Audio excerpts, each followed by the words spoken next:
Okay, we're all ready to start. Good evening, everyone. Welcome to the December 20th, 2018 Select Board meeting. I'm John Martin, Francine Tishman, Jim Labrie, Matt Rowland, and Maureen Groden up here. Call to order, but we're going to do the Pledge of Allegiance first. All stand. Pledge allegiance to the flag of the United States of America and to the republic for which it stands, one nation, under God, indivisible, with liberty and justice for all. We're going out live tonight, and it's also being recorded. And happy holidays to everyone. Thanks for coming to the meeting. Appointments, apparently we have none. We have no hearings, so we're going to go right to the reports. Just to make it a little different, Ed, why don't you go first? Mix it up. All right. Just to let you know, the temporary assistant town clerk position has been posted, and we already have had a few responses to that already. The appraisal for the Pomeroy Meadow Road 15-acre parcel has been updated due to further information which was received concerning the perk tests which were done on the property. The information has been sent to the state agency overseeing the drinking water protection grant application, and they have allowed us to amend our budget for the grant accordingly. See if I can remember this correctly. The original appraisal was for $325, and the updated one was for $425. So, and the budget has been, the total budget has been amended accordingly. The state allowed us to do that. The scanner and computer for the joint regional scanning project through the city of Northampton has been set up. Lucy Dalton, Art Lawrence, and myself have been trained on the system. Judy Zadonis' first day of work was today in my office, and everyone here was very welcoming to her, including myself. She coming back tomorrow? Not tomorrow, but on Monday. Okay. Yeah. Good one. I enjoy my private time here when I'm here on Fridays. That's right, yeah. We have received our contract with the state for the grant PVPC applied for us to help to develop and implement new stormwater design standards through local land regulations in the amount of $10,900. I am named as the contract manager for that grant contract. This is a reimbursable grant where we would expend the money first and then be reimbursed from the state. Would the board give me their authorization to sign the grant contract on behalf of the town and to manage it? Okay, can we hear a motion on that? I move to authorize Ed to sign the grant contract. Second? I'll second it. Any discussion? All in favor? Aye. Aye. Thanks, Thank Ed. you. Let's see, again, the next special project I'll be working on is finding a qualified consultant to perform the feasibility envelope study evaluation of the police station, which is the old town hall on East Street. Tom Quinlan did suggest a roofing company to contact to nail the loose metal roof panels on the Zipta barn. I did leave them a message. They have contacted me, and I'll be meeting them there tomorrow to look at the repairs and see what they may be able to do to secure the metal roof and maybe make it watertight. However, we will still need to identify a funding source to perform any repair work to that roof. Tomorrow's a good day to test it out. Well, that's actually what he had said. He says it's supposed to be raining heavy, so we can go inside and see. I mean, the loose panels are one thing. We can see those, but we can also go inside and see how either watertight or non-watertight it is. The emergency generator for the town hall is still scheduled to be shipped the week of January 14th. And then upcoming, the January 29th Select Board meetings are the special one on Thursday the 3rd, and then the regular meetings are on the Tuesdays, January 8th and 22nd. And that's my report. Thank you. Where is the Conant roof in masonry? I'm finalizing the contract with them. Okay. So still hoping to get it done this year, or? Well, I suppose if we got some warm weather, it's a possibility, but, or if they wanted, you've got the roofing issue, but you've also got the mortar on the, Yeah, they're not gonna be able to do the mortar, on the no. fireplace, so, unless they wanted to like tent it and, put a Yeah, heater in heat it there up or for it something, yeah. to cure, that's probably a bigger, concern Okay, at thanks. this point. But we'll work that out. Okay, thank you. Maureen, would you like to start? Sure. Concom met Monday, the usual business, plus they are putting forward an article for the warrant that's on our agenda.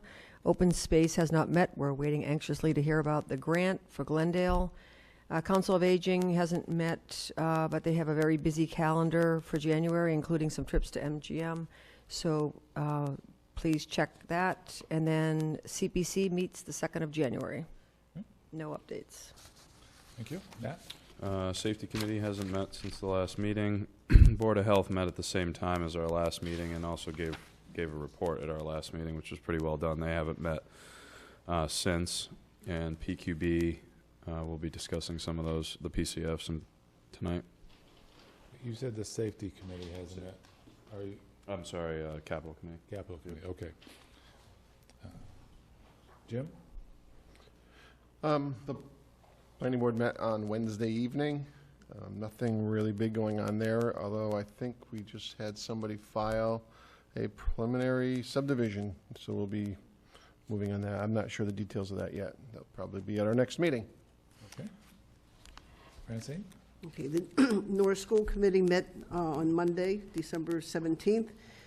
At the opening of the meeting, there were statements by a number of teacher/residents, teachers who are residents of Southampton, citing, the items of concern on the contract negotiations.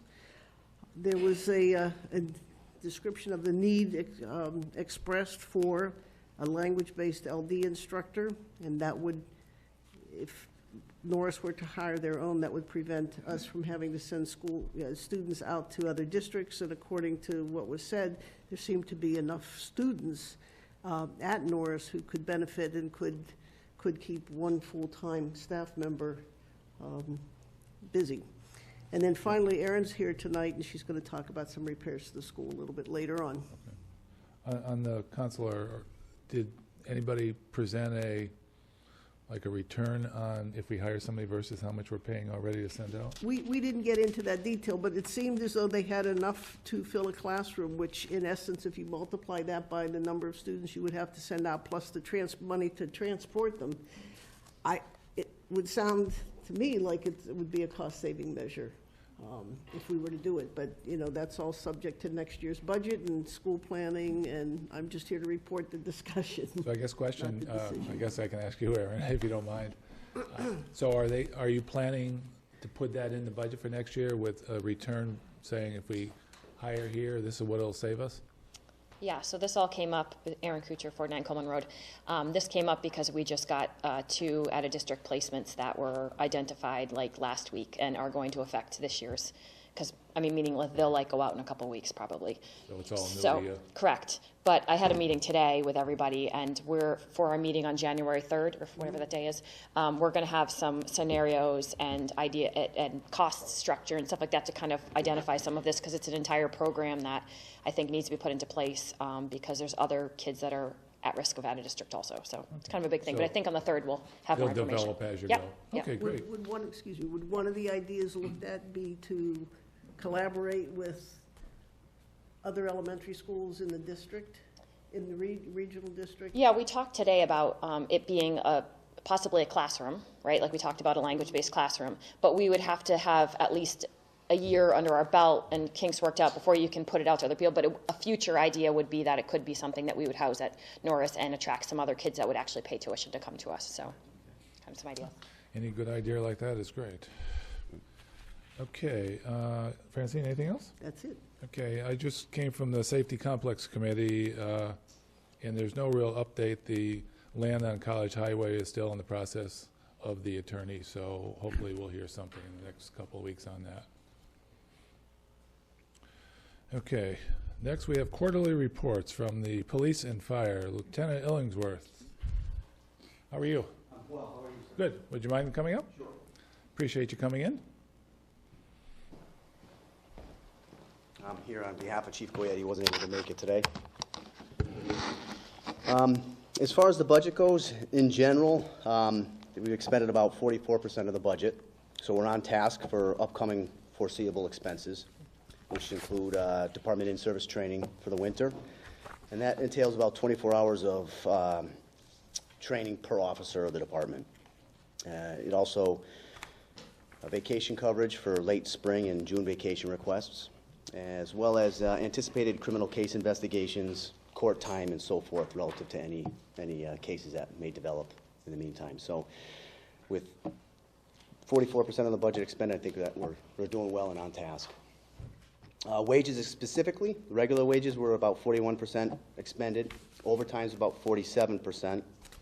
And again, I think we're still on point due to what I had mentioned earlier. Building expenses, they're a little bit high, about 55.6% for this time of the year, but that was as a result of building maintenance that we needed to have done at the town hall, the former town hall, the police department. We had some heating and cooling issues, and as a result, we got new duct work, at least some duct work framed in, and we had to alter the zones to make it more efficient. As a result of the old system, some rooms were getting heated, and no one was in those rooms. So we had that restructured. We also had to get a new condenser for the AC unit. There are some anticipated and unexpected potential expenses coming up. In particular, we've realized that our police department server, our computer server, is out of date and is quite vulnerable right now. We're in the process of acquiring a needs and cost assessment with that, and the potential cost could be anywhere between, for the entire redevelopment of it, about $10,000 to $12,000. Do you anticipate needing that soon or next budget year? More likely than not sooner. Okay. And just recently, one of our two automatic defibrillators that we stock in the police cars is no longer in service and needs to be replaced. Speaking with Chief Workman, the new cost is about $2,000 to $2,500 per defibrillator, and possibly $1,000 for a refurbished model. With that type of equipment, we prefer to have a new defibrillator based on the need for pre-hospital care and its importance. Oftentimes, we are the first on scene. So did you say 2 AEDs are needed? We have two. We have two, one for each cruiser that's on patrol, but one is inoperable. Are these full-on defibrillators, or are they more AED type? They're AEDs. Yeah, okay. AED, yes. Now, wouldn't you want to be consistent with the ambulance? Because if Absolutely. you arrive on the scene Right. first, it's... Yes, so the pads can hook right up to the ambulance. That's Right, why so we're it's working with important to have Chief the same Workman. thing, yeah. Exactly, yes. Do you know what kind you have? Medtronic. I'm sorry? Is it Is it Medtronic? Medtronic? It's not Medtronic, no. It's, I can't... Philips? It's not Philips either. The other brand. I have no We have one connection out to, in I the have no hallway, connection yeah. to any of them. I can certainly get it for you. I would. Yeah. Chief This would be Workman a probably nice- knows. Actually, Chief Workman had ours, and he's the one that It's the researched same as the it. one that's out in the hallway there, the yellow one? Geo Control? No, it's not, no. You didn't know you were going to be questioned on this. Yeah, did I you? it's fine. know. I'm just wondering why we're talking about it. If there's anybody out there who wants to put a little Let us know what it donation is. together for people to donate, it'd be a great cause. No, it would be. There are a lot of donations that come in for AED specifically. Yes, Yeah. yes, yeah. So if anybody's interested, please see Ed, and we can set something up. Can I go back to your previous one about the problem with the building in terms of the ductwork, I think, and Yes. other things? Would CPC funds be available for such a thing because of the historical building, or no? Questionable, okay. It's not really the building structure, it's more the function? Is that why?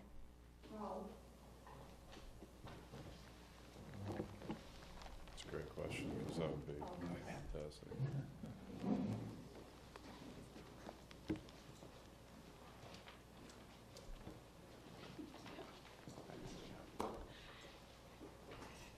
Virginia Ahart, 27 Fulmer Road, Chair of the Community Preservation. We are funding the study, and community preservation funds can be used for historic buildings. Part of that is keeping the historic facade, but it can be used to do work inside. Now, it cannot be used for simple repairs. Okay, There's the catch. okay, It's restoration, not repair. okay. Well, it sounds like we have a historical heating system. I don't know about that. Let's restore it. I can second that for sure. Any other? No, thank you, Virginia. Thank you. On the personnel side, we are in a little bit of a shortage right now. The reason being is, as far as full-time officers go, with Chief Goyette, his anticipated retirement, we also have a full-time officer that's working midnights. He's been tapped by the state police, and we'll be losing him as of the 1st of January. And we're down one full-time officer currently who has transferred to the highway department. So we're in the process now of recruitment, and we're just, in fact, interviews begin next week. You're advertising for two. We're advertising, yes. We're advertising for 2. And we also have a shortage of part-time officers. And obviously, our part-time staff, you know, they really augment our full-time staff.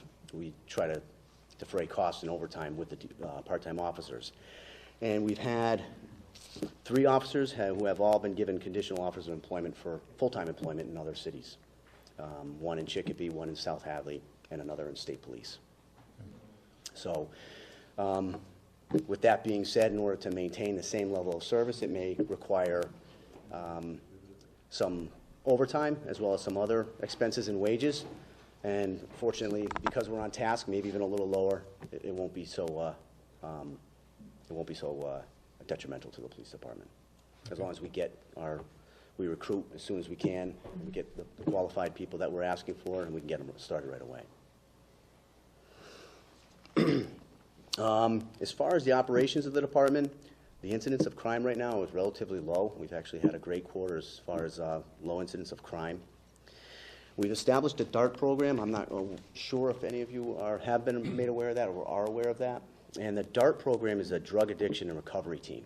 And this was spearheaded by the city of Northampton, who, through Hampshire Hope, acquired a grant, and they distribute the grant monies to any community that's willing to participate in this program with the theories behind the program. And essentially, it's to identify any people or persons within the community that have addictions, reach out to them. Our officers are trained. They reach out to them as not in law enforcement capacity, more as a resource to provide them with information and also give them the opportunity to have a recovery coach. And this is all paid for through the grant that the city of Northampton has acquired.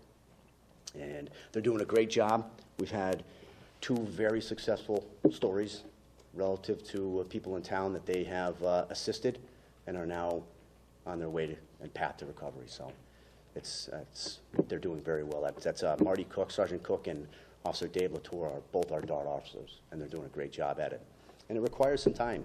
It requires them to go out. They have a phone that's been assigned to them through the program, and they get phone calls at all hours of the night, and they're willing to come out at all. We transport people to hospitals or to rehabilitation centers just to make sure that they get the needs, the resources that they need. Does this grant also include giving Narcan out to all police It departments? does. Yes, it does, which Southampton has as well. We carry it as officers, and we also distribute it to those that may need it. Very important. Officer Scott Gove has been assigned the school resource officer. So Hampshire Regional has a part-time resource officer. Scott Gove is one of them. He's doing a fantastic job there. This, again, is being paid through grants through the Hampshire Regional. And it's a commitment. And he's going there 2 hours a week, 2 hours a day, 5 days a week. So he's committing quite a lot of time, short spans of time, travel time to Hampshire Regional and back for only 2 hours. And he's doing a fantastic job. He's, through solicitation of donations, he's acquired 150 go buckets for the entire district for classrooms, should there ever be a long-term lockdown. And that provides resources for facilities in case they need to go to the bathroom and other needs for that they can have in the classroom should it be locked down for long term. He's done a great job. He solicited donations from Home Depot through some of the major stores like that. He also was assigned through the Hampshire Regional School Committee as the supervisor of attendance for Hampshire Regional, and that's for the entire district. And essentially what he does is he follows up with incidences where kids are not going to school for whatever reason, and he follows up on it, visits the home, contacts the parents, finds out what the situation, reports it to the school. Community outreach, again, this is continues to grow. Our department Facebook page is I think, an outstanding success for the department. It's provided resources for the community and also a platform for the citizens to reach out to us for inquiries, private messages, complaints about anything relative to speeding or just wanting to speak with an officer, maybe neighborhood disputes and so forth. So it's been a great, again, a great platform for the police department in the community. This year's Stuff a Cruiser event was just a complete success, and I attribute that to the people in this town, really, as well as the Lions Club. That was a collaborative effort between the Lions Club, Southampton Lions Club, and the police department, and we acquired over 700 plus toys for children. Right. Wow. It was an amazing success, and they continue to come in. So, you know, So are you able to reach all the families with that you need? we give that goes through the Lions Club. So we are that place where it's a drop off. We advertise it, and one day we have stuffed a cruiser. That was this past Saturday, and the cruisers got stuffed. But they've been coming through for the last month. Certain business owners have dropped off toys. You know, families have dropped off toys. It's a really great program. They've done the Lions Club have done a great job with that. As well as Project Hope out of Westfield, which is an organization for veterans. They have donated a lot of toys for this drive in Plus puts a particular. positive spin on the police department. It does, it does. It's a Yeah. nice thing. Yes. Coffee with a Cop. We've had 2 events for Coffee of a Cop, and that's essentially just, again, it's an outreach program where people can talk with us, you know, have a coffee, talk with us, and actually, you know, voice concerns, complaints, or just get to meet us. Sometimes, especially when, like for myself, I worked, you know, 20 years in the evening shift. Not everyone knows who you are, and it's nice to put a face with the name. So. You get a lot of people showing up? Yeah, people do show up. The first event was a little bit more, the second event a little bit less, but, you know, people do show up, and they're there to talk. So I see it continuing to grow. It's just got to spread its. You're going to plan it in the new year again? We do it about every 2 months. Every 2 months? Yeah, yes. The National Drug Take-Back Day, we acquired that day 41 pounds of prescription medication, which again is just a great program. Sand for Seniors, again this year, is that's a collaborative effort between the District Attorney's Office, the Hampshire County Sheriff's Department, and the Council on Aging, as well as the Police Department. And our officers deliver buckets of sand provided by the Highway Department to seniors who request it. And they just, when they run out, they call, and we provide them with another bucket. Right. And the police department continues to do well-being checks for senior citizens during major snow events for those that sign up for the service. And what happens if there's any major snow event, the police department on every shift are required to stop at the house, check in with them, and make sure that they're doing okay. And nobody perhaps slipped in the ice or fell in the snow. Someone's checking on them. The communications, any questions relative to the police department? I'm going to move on to No, that. it sounds like, I mean, there's so many of these things that people don't hear about unless you come and report. So I think it's great that people hear about Sure. it. You know, small things, but important things. It is. And To that effect, I think the Facebook page is excellent Yeah. at getting Yeah. a lot of it this has out. been, it's been a success for sure, Yeah. for sure. You know, last year, we had actually requested a highway, a traffic study after the Safe Routes to School Yes. sidewalk was put in. The speed limit, I think, is 40 there, and so I think there was, Referring to Gun Road? Actually, no, that's another Hello, issue. The one I was talking about was on Pomeroy, like right out in front of Cumberland Farms. From JP to Cumberland Farms, I think. Yeah, JP's to come, and we were just, there was a lot of concern voiced that it was, speed limit is pretty fast there for being such a busy area. It is. And I think there was a request into the state to do a traffic study, so. you're I not don't sure have an about update Okay. on that. I can certainly find it Okay. out for you. Yeah, that'd be great. The Communications Department, Yeah, again, we're right on task. 48% expended in wages, and expenses, again, 48%. So for this time of the year, we're right on task with that.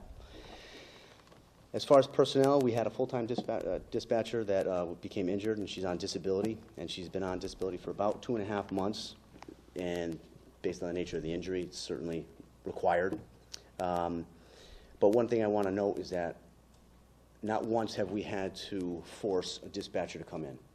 They have collaborated amongst themselves as the dispatchers, as a unit, and worked every shift without complaint. And that's a lot. That's 40 hours a week that they had to fulfill, and it's not a large department. And not one dispatcher has complained, and they split the shifts up, rotated their shifts so they can make it work. So I just wanted to give a That's general awesome. shout out to them Yeah, that's for wonderful. what they That's did. nice. Shows teamwork. It does. As far as the operations of the communications department, we are now wireless direct. I don't know if anybody was aware of that. What that means is prior to the 911 system, we got a new 911 system the state did. It's called Next Generation 911. And prior to that, the all cell phone calls west of 495 went to the state police barracks, the state police dispatchers. Now, towns had the option to sign up to get your own. Anything called within our jurisdiction goes directly to our PSAP, which is our Emergency Operations Center. And we elected to do that for two reasons. One, it's just a better service. There's no longer that middle person. We get that call direct. It automatically maps out in our dispatch center so we know where they are, so that information doesn't have to get transferred in case there is a break in transfer. Sometimes there is. State police dispatcher may answer the phone, person hangs up, and then there's that break of service. So then we have to research as to where they were. So this service was elective. We elected to do it to make sure that we provide better services for the town. It also provides a stipend as a result of the extra service, so it provides a little bit more money for our budget. That's great. Along with wireless direct, we can now, members of the community can now text 911. So someone can enter 911 in their field of their phone, I didn't know that. send a message, and it'll go directly to our dispatcher in a text message format.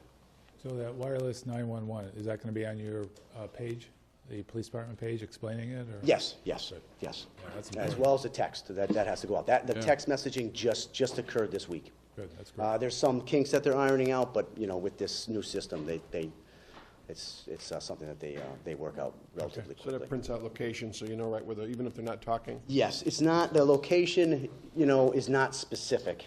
It's not, there's a margin of error, and it depends, on the phone, where the cell towers are and so forth, but it does. So it gets you close. It gets us close, exactly. I'll give an example of wireless direct. We had a lost hiker in the wildlife management area over the summer who was in need of medical services. And our dispatcher received that call directly, mapped it out, and Dispatcher Bine as well as Sergeant Neal coordinated a rescue effort with the state police who were able to take him out of the woods and get him immediate medical services. So it's just an example of that service and why we should get those, why we did what we did to get it directly. Was that the activity on Strong Road by the? Yes, that's where, That was- he was brought to the ambulance personnel. And that's essentially, everything I have. So otherwise report. it's slow? Right now, it's, operationally, like I said, it's been, low incidence of crime right now, but as far as administratively, we have some tasks ahead of us to make sure we get our personnel back on track, which we will, I'm sure we will. Great, thank you. You're welcome. Before you go, Yes. because my wife happens to be a nurse, on that AED, I'm serious about people want to donate, Yeah, so yeah. I'm going to start with a $500 donation for that AED. I'll give it to Ed. So anybody out there who is interested in donating, hopefully we can make that $2,500 up real quick. Okay. You guys deserve to have the Thank you. I equipment. appreciate that. Yeah. I want to say it's, and I don't know, I don't know if I can pronounce what I'm saying, Laetral, perhaps? Does that sound? Yeah. I don't know how to pronounce it either, but that's a medical supply company. I believe it's that. I don't know for sure, but for some reason that's ringing a bell. Text it to Ed or email it to him, or just let That's us know. what we the name have when in you- the ambulance too, Richard, do you know? The AED brand You in have the same ambulance? AEDs in the ambulance? The AAD brand, you know? The brand, no, I medical don't brand. Okay, but you guys can You want the coordinate. Yeah, yes, it's already been coordinated with Chief Workman. Okay. Okay, great, appreciate you coming. You're welcome, thank you. Okay, next we have Richard Fazoli, Deputy Chief from the Fire Department. For you? Hello, Rich Fasoli, Deputy Chief. Currently, we are at run number 648 for this year. Last year at this time, we were at 596, so we're 52 runs ahead. Current staffing, we have 40 active members, 20 of which are paramedic, allowing us to staff at ALS level. Right now, we have 2 more medics coming on. One is from East Hampton Fire, one is from Northampton Fire. We have a Southampton resident. He's a new EMT, so he's going to be coming in. Equipment status, all our trucks and ambulances are in service, no repairs pending. Engine 3, Engine 4, brush truck, A1 and A2 are at Center Station. Engine 1 is at the Pond Station on Bleemer Road. Mutual aid calls for this year from January 1st to today. Southampton requested mutual aid 97 times. East Hampton was for 80 times. Primary transport 36, intercepts 40, engine response 4. Westfield was for 11. Primary transport 7, intercepts 3, engine response 1, and in other agencies was Northampton twice, Holyoke, West Hampton, Barnes, and Montgomery each for once. Out of those 43 primary transports, 11 were Southampton was already out on a call. 23 of them, we only had 1 person on duty, so I mean we can't transport 1 person. And in 9, there was no Southampton on the call. Have we had mutual aid going the other direction? Right, mutual aid for us, we responded 41 times, 23 to East Hampton, 10 to Westfield, 3 to Northampton, 3 to West Hampton, and 2 to Montgomery. Training, we do our training every Thursday night. It's been well attended. We practice all aspects of firefighting skills as well as current EMS education. For recent events, we had at the new group home on College Highway on November 26th, a passerby called in a structure fire. It was called in at 1:45 p.m. Engine 3 was on the scene at 1:48 p.m. They found a shed fully involved, 10 feet from the main structure. The fire was quickly extinguished and controlled in 15 minutes. The side of the house received damage to the siding, electrical box, and windows due to radiant heat. Interior of the house was searched with thermal imager and no damage was found. This past Saturday, we held our annual Santa Claus visit. Approximately 60 children and their families were greeted by Santa, and they all enjoyed snacks, cider, and donuts. Just as a reminder, burning season is coming up on January 15th to May 1st. Permits are $10 for the weekend and $25 for a season pass. 1:15 to when? January 15th to May 1st. May 1st. So, Okay. the chief is spending the holiday up in Maine with family, so that's why I'm here. I appreciate you coming out. Thank you very Okay. much Any for coming. questions? Thanks. Yeah, are there some new OSHA guidelines or standards in for physical fitness of firefighters? That's coming. It's nothing yet. I mean, all new firefighters have to take a physical to go to the academy. But other than that, right now, no. Yeah, I was asking because somebody like some gym-type equipment, because I signed the. Right, we just Sign and they purchased some equipment in the station. They meet usually, members can go in anytime, but they have training on Thursday nights before our fire training and then Sunday mornings. So, Yeah, is that, I don't know that you would know, would that eventually be also required of the police department? I mean, I understand the need to have people in good physical condition for the Right. type of work that you do. I mean, it's available to the police if they want to use it, yes. Okay, So, thanks. Anything else? okay, No, thank you for coming Thanks, in. Richard. thank you. Appreciate it. Okay, old business, Glendale Road, we're still waiting to hear from the grant. Fiscal 19 budget and expenditure review. And one thing on the Glendale Road, just so you know, I did talk to Mark Wamsley today, and he said that the last they had told him about announcing for the grant, they had said just before Christmas. And he said, they're cutting it close. I said, well, the state said just before Christmas. That means Monday in my book. So if they stick to their timeline, I guess they'll make an announcement Monday. So we'll see.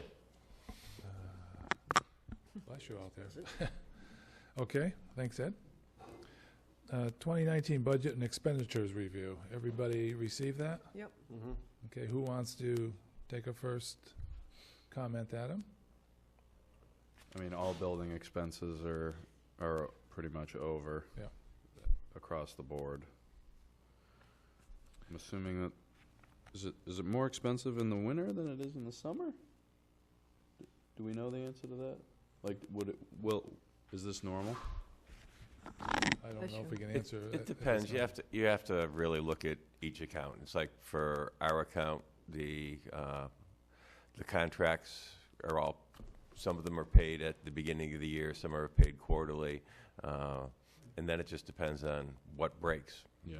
You know, going into this fiscal year, at least in this building, we knew we were going to have one of the compressors, the relays fixed, which we did, and then as we went into the heating season, one of the boilers needed some parts and some repairs, so it varies. And depending on the cost of the electrical and the heating, it's the best guess every year. Yeah, of course. Yeah. Yeah, I would say it's cost more to heat than cool, or I don't know. I think some of these buildings don't really have cooling. Yeah, and the updated equipment, you know. The only other glaring thing I see is software support on Treasurer. That's usually prepaid. Is it prepaid? Yeah. Yeah, all of those are prepaid, so with that one, I remember that they had estimated what the increase would be on the support, and the increase was higher than what was anticipated. Okay. It's worth checking with those contractors to see if they can actually give us that before budget season. It's always sort of after the fact. It's nice to see, as Lieutenant said, the police salaries and expenses and all that are right where they should be, or a Yeah. little lower, which is a difficult task, and in years past, it's not always been that way, so Well, it that's sounds Right. like he needs that for this year because he's going to be running into some overtime now. right, but he's got a couple vacant, so, yeah. I think And- there's And the some- fire is looking good, except for their building expense, but again, that's, so it's good to see this on a regular basis, you know, Yeah. we're almost 6 months into it, so it's holding, knock on wood. Well, good job too on the supplemental taxes at ahead 245%. Yeah. I have a Yeah. question, though, about the ambulance fees. This is on the revenue report. It says ambulance fees, revenue revisions. So that's not, that's just what comes in and goes out. It's not a budget item. So it says balance 0. What page? I'm on page 5 of the revenue report. It says ambulance fees. It says revenue revisions, estimated revenue. 2004. Actual revenue, they're all the same, and then the balance, I mean, so that's not something we're not budgeting that, right? It's just, It has not been budgeted, Yeah. correct? That's the that Yeah. would be the actuals. If you look at the estimated revenue numbers, it's 0, yeah. yeah, okay. I have a question on where I might find, I mean, are self-insured for short-term disability, is my understanding, so that when people go out for a period of time, they receive, 75% of their salary while they're out, and then we pay also, we have to hire someone, if we have the benefit of hiring someone, to replace that individual on the job. Where would I see what that actually costs us year to date? And can we look at those numbers over the last couple of years to see, does it make more sense? And I think this has come up before. Yeah, it has. For us to buy some commercial short-term disability policy that would cover our employees so that they would get paid and we would have the budget resources to hire a replacement. We pay them out of the standard budget, so we're not going to be able to come up with a number. So it comes out of the regular wage line. Right. Right, and they don't identify it separately. That's what makes it difficult. Yeah. That's why when we looked into this pretty extensively, I think it was around $10,000, we could have bought a policy that would have covered the employees. I think it was for 75%, but if they paid their share with after-tax money, then that benefit would be tax-free. So that would have been a much better situation for the employees. But yeah, that didn't go forward. So it's hard to compare. It's hard to justify when you don't have We the don't data. know what A is to know what B Yeah, would be. Exactly. Whether or not we right. spend more than the premium would cost us. It's kind of like workman's comp. You don't know until you know. You don't know how many people are going to be out at a particular time. We hope nobody is, of course, but there's Ed, accidents. you've worked in a couple of towns. Are we unusual in being self-insured in that way? Are we different? I've worked in one community where, yeah, you'd be different, and I've worked in two that actually had fairly similar Okay.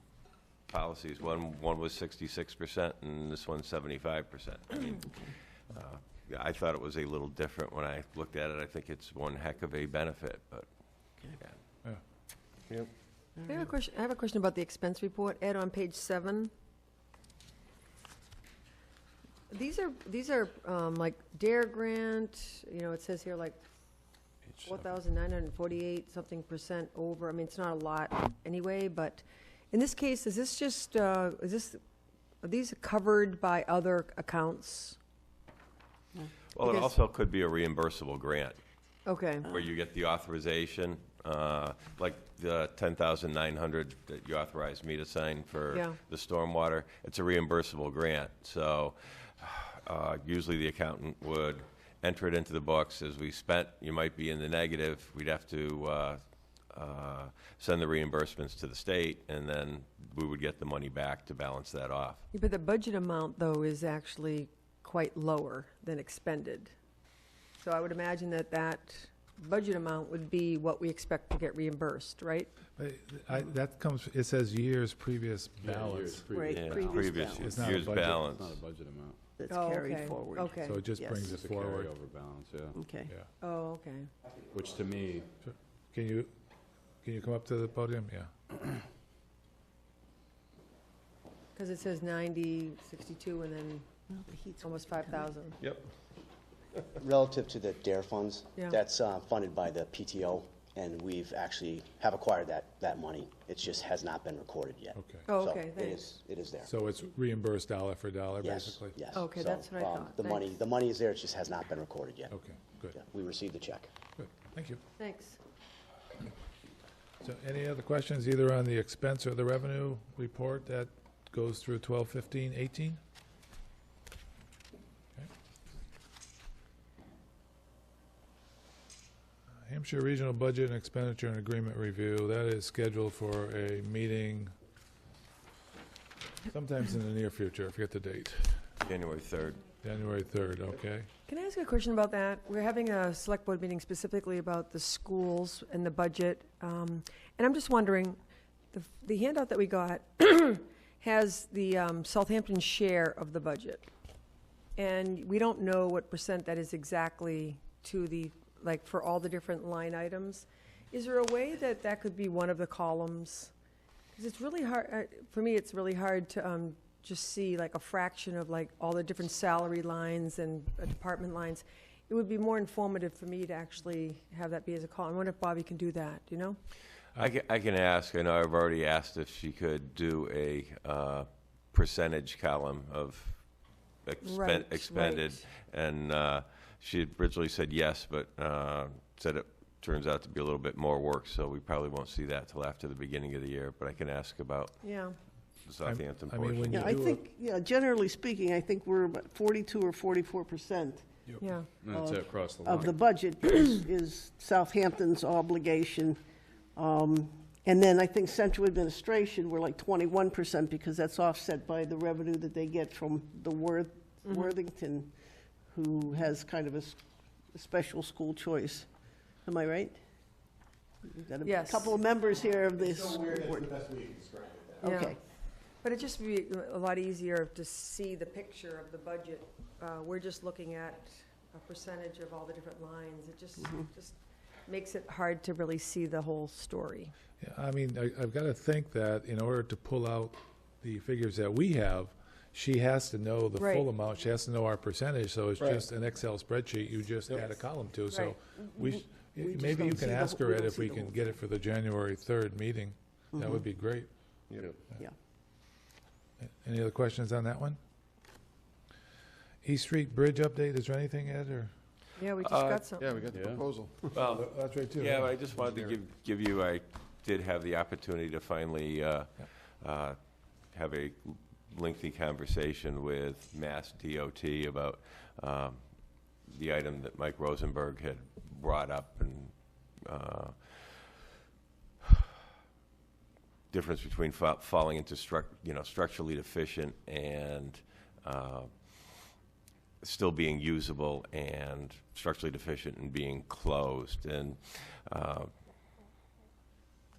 was there a prediction on our East Street Bridge is currently, I think it's at level 5s in the 3 pertinent categories of That's true. of how much time it might take or whatever for one of them to fall into structurally deficient and make us eligible for the state's small bridge program.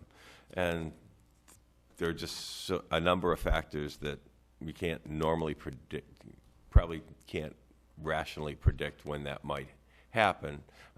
One of the things they did say is that without knowing which bridge Mike was actually specifically talking about, usually to close a bridge being structurally deficient, there's something else that's happened to it rather than normal wear and tear, whether it's damage from a flood, an accident, or something else. So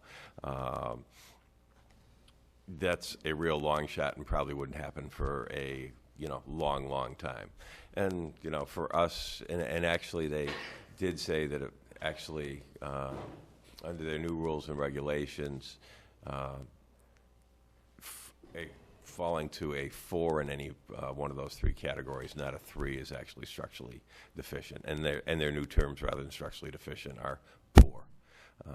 So, and talking with them with all the options, it's like, if you excuse the expression, it might be like walking into the crap table at MGM if we wanted to say, well, let's do some, facial repairs to it or cosmetic repairs, and it could be 2 years, 3 years, 4 years before it actually one of those categories falls into a 4, makes us eligible for the small bridge program. And then on the small bridge program, just because you fell into structurally deficient doesn't guarantee you're going to get money for it. That bridge is currently like number 1,300 on the state's list, so it would be a ways away. I thought Peter Kokot had previously said that the bridge was too big for the small bridges project. It is for that, but they do have other bridge programs we'd fall into if it did get into structurally deficiency. But like I say, it would take a number of years, and then we wouldn't be at the front of the list either. So, if we wanted to repair it, I've kind of come to the conclusion that probably our best bet, at least in my opinion, maybe to move forward with trying to get a local appropriation to close the gap or the balance from the $1 million Mass Works grant. Yeah, I was under the impression, going to the MPO board meeting with, I think it was Tim, Pioneer Valley Planner, I thought he said it had to be down to a 3 before they considered. And that's what he, So is it 4 or 3? it's 4, because Four. I had a lengthy talk with someone I know at Mass DOT yesterday, and he had the engineers on the conference call, and yes, he confirmed that it's a 4 and not a 3. Okay, perfect. So we're closer. Everybody drive over it. Any other questions on that? Okay. Excuse me. Okay, new business. Patty Gambarini, Barnes Great Brook Aquifer, new agreement presentation for a memo of agreement, which is a replacement of the Barnes Aquifer Protection Advisory Committee. Hi, Patty. Patty Gambarini, Pioneer Valley Planning Commission, and I live in East Hampton. As you probably know, Southampton has been part of a group called the Barnes Aquifer Protection Advisory Committee since 1989, and the group was established to meet regularly and do different activities. There were 4 functions to help ensure protection of drinking water supply shared. The Barnes Aquifer extends all along the ridge lines here. It's a sand and gravel formation. It's a great place to draw water from, but it's also vulnerable. And so it's the towns of Southampton, East Hampton, Holyoke, and Westfield that came together in 1989. Well, in the past few years, we've been talking around the table at our meetings about how can we be more effective. There was a lot of, most of our activities was just reviewing developments of regional impact, and those are development projects that are over Zone 2 areas in the different communities. And so we are essentially, most of our time was used doing that and not attending to some of the other functions the group had been organized around. Last spring, the solicitor in Westfield noted that the enabling legislation under which this group had been organized only enabled the group to be active in it for a 25-year period, and we'd exceeded that. So the group had its last meeting last June. The mayor of East Hampton, Mayor LaChapelle, hosted a roundtable in June for the communities to come together, and Selectwoman Tishman was there, and as was Kurt Beaujolais, one of your water commissioners. And the idea was to talk about what people were thinking. We did a little presentation reviewing what the group had done over the past 27, 28 years. And the 2 things that emerged was, one was the importance of having more information about water supply. There's, the studies that have been done stop at the jurisdictional boundaries of the municipalities. And what's going on between surface and groundwater. So that was one of the things that came out of that meeting, that there was an interest in, could we find out more information about the dynamics of water supply? At the same time, some of the, and this comes out of some of the communities are under new regulations in the Water Management Act, Southampton being one. But Southwick and West Springfield also being in this formation, interested in potentially moving forward with us, whatever that is. And so under the Water Management Act, there are restrictions based on the amount of waters in nearby surface waters on how much you can withdraw from your groundwater supply. So there's interest in better understanding that dynamic and what's going on. So that was one thing that was identified. The other thing was, how can this group maybe reconstitute and be more effective for the future? Maybe dispensing with that review of development projects and maybe working more collaboratively with local boards, providing technical assistance where there are new issues that boards are dealing with. Like, in the past 10 years, we'd seen many more projects with geothermal. And there are deep wells with that, and what are the materials they use. We've been able to produce some materials to guide local boards in thinking about that. And when we commented on projects that were geothermal projects, we did that. The same with solar projects. You know, what are the groundwater considerations for solar projects? So as things emerge, you know, we're capable of doing some of the research and bringing that to local boards. So you probably got the handout. There's some bullet points that sort of suggest some ideas that this group might do in the future going forward. And I think the first step is really to explore this through conversation with some local, you know, some of the folks working in the towns, maybe planning board members, conservation commission members, board of health members, water department folks, to just convene a series, you know, 2 or 3 meetings and start to, you know, sort of flag some of the issues that the communities are struggling with or think would be great to work around, and come up with a proposal that we could then bring to the chief elected officials in each of the communities and then have reconvene as that sort of chief elected roundtable that Mayor LaChapelle hosted in June to say, does this make sense? Where might we tweak this? And is a memorandum of agreement the best vehicle for moving forward? So sort of like trying to figure out what that is.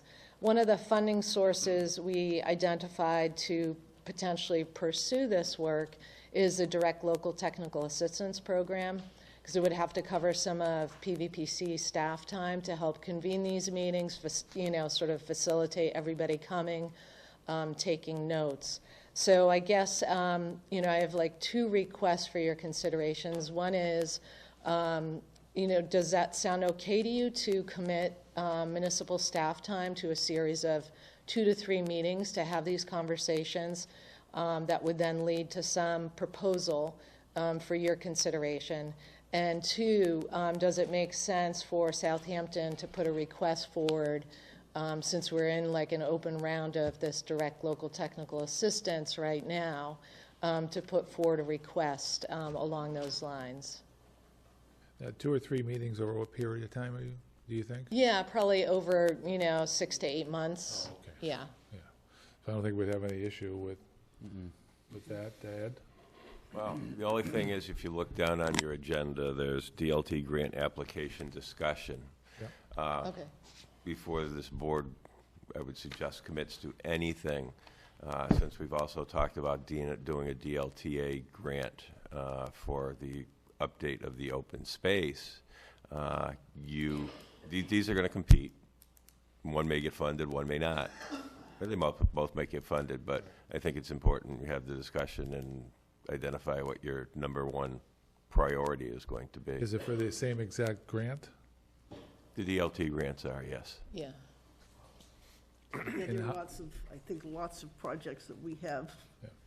We have, That would apply, and we have to decide who, you know, which ones to submit. Right, Because of that competitive thing. right, but- you know, yeah, we could do an IT audit under the DLTA grant, and in my book with actually needing to do the open space and recreation update, you know, that IT analysis falls to #3 in my particular book, but I don't get to vote, you do, We so. should have a list of all. Yeah. This would be- But, you know, like I say, that those 2 applications may compete against each other, so. But actually, committing to meetings isn't committing to doing a grant or anything. Committing At to the least meetings is It's not. informative, No. so. Yeah. But submitting for a grant Right. for it Yeah. would be. And the likelihood that if we wouldn't submit a grant in that category, but the other towns who are members of this BayPAC would, that would still put us in competition, correct? Well, you can still submit 2 grants. I would just suggest that if we do that, that you give me the direction to submit, you know, one is the first priority and one is the second priority. Will they allow that, us to prioritize our grants, or? Yeah. And how much money is available total for these grants? You know, I can't remember. There was a couple $1 million. No. This is direct local technical assistance is money that comes from the state to the regional planning agencies to help move along different municipal activities. Planning for growth is one of the categories. And then categories are, then there's sort of local projects and then more regional services projects. Right. So, I mean, those kind of break out along those lines too, so. Yeah, I was trying to, yeah, I thought I read a number somewhere that they were making available statewide. Oh, yeah, yeah, that's In the probably a 2.8 statewide number, it's not, statewide, yeah. yeah. Okay, so, again, if we. 2.8. 2.8 million? Okay, yeah. Why don't we hear a little bit further on the agenda then about the other Yeah. project too? Okay, great, Okay. thank you. Okay. and Thank you to very get back much. to you, thanks. Thank you, Patty. Okay, next, Aaron Kuchar, Nora School door replacement presentation. Oh. Do we have overheads and? No, I sent you guys stuff. But if you wanted to see, I did one in color so you could actually see what the door jams looked and stuff like that. Do you want to? Do you need that? It looked bad enough in black and white. But just, that has the old amount on it, and it's actually less money than that because, I mean, it is just an estimate, but we were just trying to get an idea of what this would cost and what so basically what it was is, and I don't know, I mean, I only have the outlay of the Green Communities grant for what we got, and I know, I got some of the information from how it was, Second to last page. of how it was presented, with Norris being one of the big users. But I can tell you that with, as you'll see with the doors and what's going on, there's a ton of heat being lost outside of the doors, especially around the preschool area. So we had the head custodian, just with the doors that were in terrible, terrible disrepair that we've tried many times to fix and shellac and do whatever you do to it. And these are just terrible. So he kind of got an estimate, and of course it would have to go out to bid like it would normally, but around $38,000 to fix the doors that are in the worst condition. And it's just replacing of those doors. It's, he's going to keep the hardware we have and the rail that they have and all that sort of stuff. It's just the replacement of the doors itself. But some of them are really horrible, and I think, I mean, there's definitely energy. I don't know how you quantify it, but there's definitely energy being lost out of those doors every single day. Yep. So I don't know how it works from here, but I just feel like this is something that possibly could qualify for this pool of money that we have allocated to our town. So that was my. Well, we probably have more things that we need, and we probably don't have enough money for all of the things that we need. So how are we creating a priority list for this? It was $130-something thousand grant, and I believe Norris School was highly the driver of the Yes. green need, right? Yeah, when it was written up. I mean, I have the energy plan that was submitted. What? He's got a call. What? He's busy. Who's he? John, you have to call on him. Oh. I just wanted to comment on that. I'm looking at the proposal here, sorry. I'm not going to tick off the chairperson, so. Too late. Yes, is it eligible? Yes. What we will have to do is package up a project, send it to DOER. We're actually going to have to definitively identify the amount of energy savings with those projects. They're going to have to approve it. I will say this, and in 5 years, to be eligible for more money, we have signed on to meet a 20% reduction in our energy use. Generally, to get to that, and shall we say leverage the $138,000 original grant, is you will take the low-hanging fruit, which also generates rebates and such, so that you get more use out of your money. Right now, You get more energy reduction. you get more energy reduction. So that you You're can get more getting the grant, plus you might be getting $10,000, $15,000 rebate from whether it's Eversource or some energy company. Right now, the high rebates are in the lighting. They have looked at Norris School, and the number one area for energy savings and the rebates is in the lighting at Norris School. So, is this eligible? Yes. Does it meet those leveraging pieces that get you The far 20%. along towards your 20% that you might want to grab in the beginning? Probably not. I mean, to me, this would look like in perfect or at least I'd submit it as a capital request also, as long as, It's on the As long as capital plan. community- I mean, I know it's on the capital plan. It was part of a number of capital requests that were put into capital, but I also know capital is about this big. So, and there's probably about this many requests. So I guess I mean, I hear what you're saying.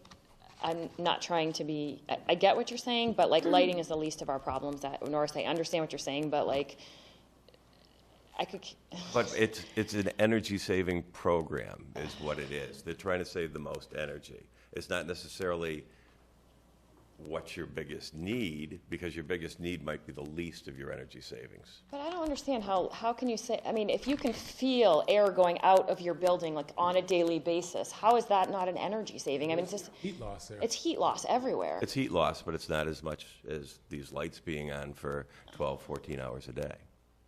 The other thing Do they too, have any LED lights in Norris? No, that would be what they would be upgrading to. I don't think we. And there's The no other way thing- to assess that.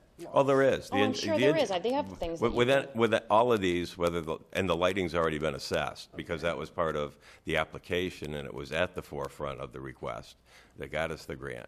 But if we were to go in this direction, then we'd need to hire an engineering company to do the analysis on what the energy savings would be on this Right, particular right. project. Or if we wanted to do, an HVAC project, whether it would be in Nora School, this building, the highway garage, or whatever, same thing.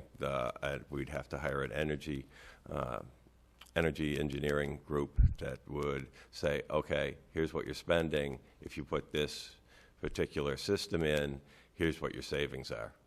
would that grant be covered? Would that be covered in the grant? Some of it some of the grant you can use to do those things. We also going to insulate part of this building, right? Yes. Right.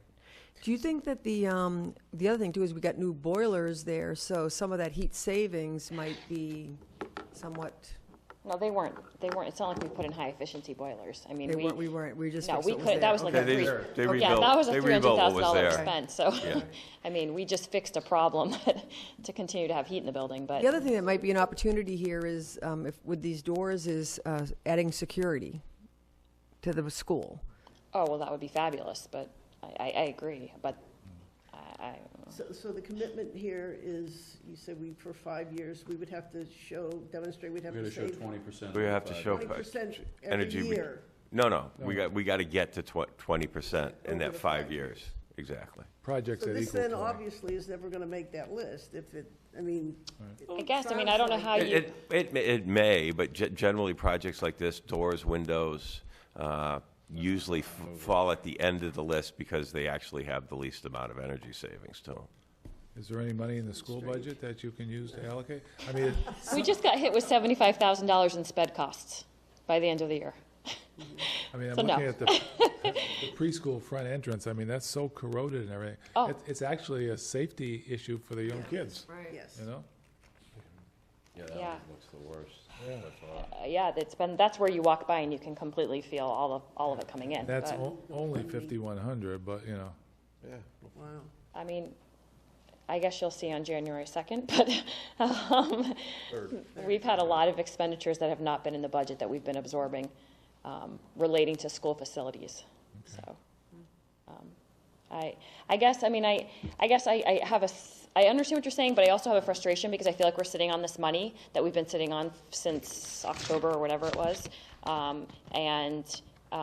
do we start to spend it and improve our town facilities and look at things like this and not be able to do it when, I was just going to ask that. It doesn't seem like we've spent any of this money, but we've had it for a while. Well, we have to do the study first to see the energy savings before we can. Right, that's what we're in the process of now. He's pretty much complete, most of all of the first round is going to go into the Nora School, into the lights, and he wanted to go back and actually take a look at the emergency lighting there, because he thought there might be an opportunity to add that on. So we're pretty well finished with that. And they still have the rebates. That's where there's a big rebate. for Right, LED and lighting. they just A lot of rolled, that money's going to come back. they just rolled it out the beginning of December, so that's why he wanted to go after the lighting. Right. Yeah. So You think of any way we can get a door or two done, Yeah. the worst corroded? Yeah. Worst store. Yeah. capital committee. Yeah, capital. You would get some, and then see Right, where we pick the could go worst. after that, yeah. And if When's we capital do, meeting? if the capital committee does fund a couple of the worst stores, Check. does that help us with the energy saving as well? So even though we're Yeah. spending money over there, it will add some sort of percentage of savings. for that. Well, actually, what I'd probably really like to see out of them is what all their capital requests are at this point, because I'm still them? one that says, okay, maybe the needs are there, maybe we look at grouping a number of these together and actually do a borrowing to do a few of them rather than looking at the expense side, so. Are these in priority order of? We sent a capital improvement plan like a couple months ago that had high, medium, and low. Okay. Doors were on it? Yeah, and the doors but were on it. Of these Yes. doors? These in are the most, I priority? mean, these aren't, there's a lot more doors to the school. These are the most, I'm saying, but yes. the way they're presented, if you. Oh, I don't know if they're in, no, I would say obviously, Hierarchy of need. the Yeah. preschool one is obviously the worst. And I don't think they're not in priority need, I don't think. It's the least expensive one. Well, there are a couple for 5,100, Yeah. yeah. I mean, we right now have an $11,000 leak in the roof, so, Charlie? that came up today, so, Oh, my God. yeah. Yeah. So, It's gonna be wet tomorrow. I know, so, I Probably don't, I'm on you it, know, Margaret's on it. Will they close? anyway. I guess this was a presentation, I guess you do what you decide to do with it. We're happy to come to Capitol, I haven't heard anything about when the Capitol is meeting. I'm just talking about it because he's the representative to Capital, and I think it might be. We don't good, have one especially scheduled when yet. You don't have one. We have a town Think you can meeting get one scheduled. scheduled? I think we should. Yeah. I think it's starting to get Sounds like it. close to time where we Yeah. probably should discuss So this. he's gonna schedule one and see what Okay, they can well, do. let us know, I Yep. mean, we'll definitely come. Thanks, Aaron. Thanks, Aaron. Thank you. Interim police chief appointment. Current police chief, Mike Goyette, is leaving at the end of this month. He is retiring. And we posted an interim police chief position, and we had one person apply for that, which is Lieutenant Ellingsworth. And we received some letters of recommendation. So Ed, how do we handle this from here? It's your appointment. It was posted internally for the required amount of So time. posting and everything went okay? Yes, it did. Okay. Mr. Ellingsworth, Lieutenant Ellingsworth was the only one that applied for it. And this is interim until we post for a permanent police chief? Well, until you hire a new. Right. Yeah. Post and hire a new police chief. Yeah. And we got to decide if we want to look at the job description and all that goes with it. But remember last time I was on the board when we needed a new police chief when David Silvernail left. And Lieutenant Ellingsworth was one of the applicants, and I know from my point of view, it was a real tough decision between the two of them.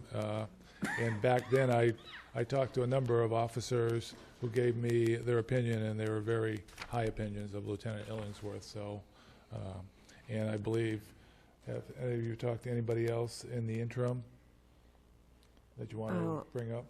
I'll make a motion to approve Ellingsworth as our interim temporary police chief. And the references are outstanding, and we're fortunate to have such a qualified, educated, dedicated member in our own force. Second. Okay, discussion here now. And No, I mean, I think No, it's I absolutely it's support a this. very easy decision. Yeah, this is, so Yeah, we can do this. We need to discuss interim salary and all that too, but we can do that after the appointment with Lieutenant, Yeah, and then I've got, We have an executive session? there's an executive session. right? We can discuss it. Yeah, Okay. You can discuss that, and Okay. So we have a motion, we have a second, no discussion, additional discussion, all in favor? Aye. So I guess Lieutenant, you'd have to accept it in order for this to be official. You want to come up here and, Oh, now the bad news. Thank you. I appreciate your support. Yeah, thank you.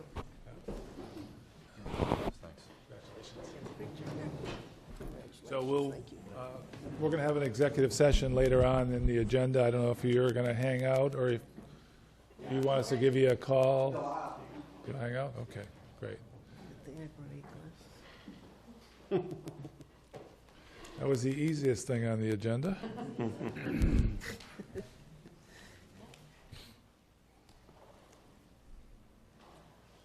Fiscal 2020 budget direction. Yes, we'll be sending out the memo for the budget requests, All so the department heads? to all the department heads and the boards and committees. So the board, if they wish to, should give us some general direction as to what goes into that budget message to, you know, as far as if you are going to recommend a certain percentage of salary increases, if you are going to recommend that budgets be level funded or limited to a certain amount of growth for the next fiscal year. If you've got any particular goals or areas that you want to identify in the budget to, you know, improve upon or increase.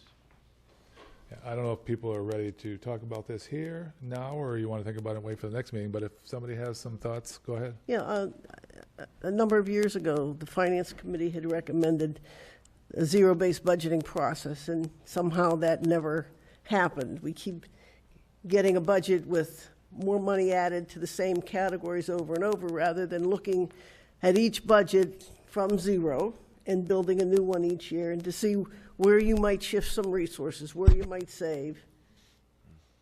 Is it worth the exercise, in your opinion? Starting from a zero-based budget is time-consuming and a long process. But if you get to a place where you're building a budget that's really realistic for today's years, you're not just filling in the lines in the budget and carrying it forward year after year. Growth figure to existing. Pardon?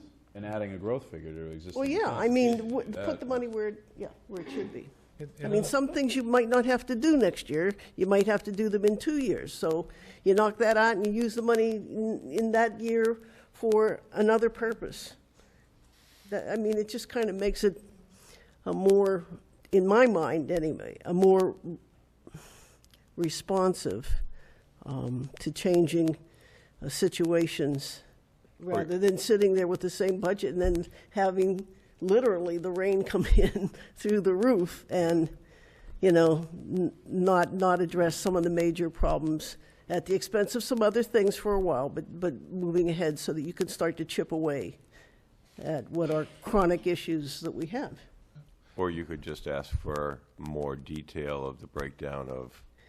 Yeah, but I think you need to have people think that they have to figure out a way of shifting resources. I mean, and the best thinking comes from the people who have the responsibility, rather than us imposing something on them. I think if they have responsibility for managing the budget throughout the year, I think really having them have the opportunity to be maybe a little more creative in their thinking. I'm not saying we're going to save tons of money. I'm just saying we've kind of shifted around a little bit. I've had the experience of doing zero-based budgeting before, and I have to say that it's an incredible exercise. It is incredibly time-consuming. You're basically starting every single department, and you're starting with a zero. You're doing benchmarking against state, national, local salaries and expenses, and so you're not looking at what was, you're looking at a comparison.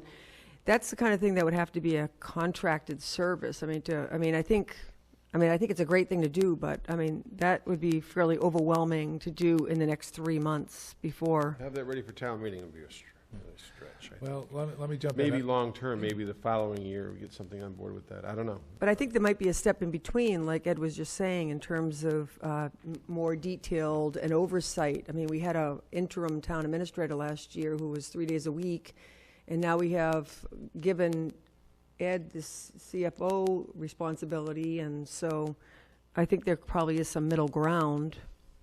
Well, let me give my experience of middle ground. I agree, zero-based budget makes a lot of sense, but the middle ground is we have the interim police chief here. I think I'm the first one to say that, right? But when he does his budget, for instance, he knows, assuming, I'm making assumptions here, Chief, that he needs 2 officers on every shift, plus he needs a sergeant and, say, a lieutenant on the other shift. So he doesn't have to justify that. That's a salary base. That's X amount of dollars. He just has to relook at the other line items. Do I need this software update this year? If I don't put it in there. Do I need this line? So I think in between, you don't do zero base, but you don't just tack on 5% to the top of it. You know, you got to go back and explain why you need it. And if for some reason he needs an additional police officer, he needs to come in and explain why. So to me, in between the two, we can get more detail, I think, is what you were looking for, and still get what you're looking for. Have people look into it and really give a lot of thought into, I needed that last year, do I need it this year? Or do I need more this year? Right. So I think I that's think it's a it. good idea. I mean, I think it's going to take some time. Yeah. But the thing is, that they're responsible for running their budget. And this is the first year, I think, that we've really made it clear that this is the money you've got, and you've got to manage it. And again, using the police department as an example, they've done just that, where the last years, you know, it fluctuates back and forth. But, you know, I think they're managing it very tight this year, as the other departments are. So I think it's a great exercise that you have to put them through. Well, and your working budget for this year should help you decide what things are important. I mean, we can obviously see that building expenses are creeping up, so that should probably be weighted more But importantly than it some other doesn't things. necessarily encourage people to think about doing things differently. Right. And I think that's what zero-based budgeting affords you the opportunity. Yeah, you got to research how other places do it, and in doing that, you may come up with something. I mean, that's the only thing those are the Yeah, kinds of I things agree. I'm talking about, because we're not going to have appreciably more money.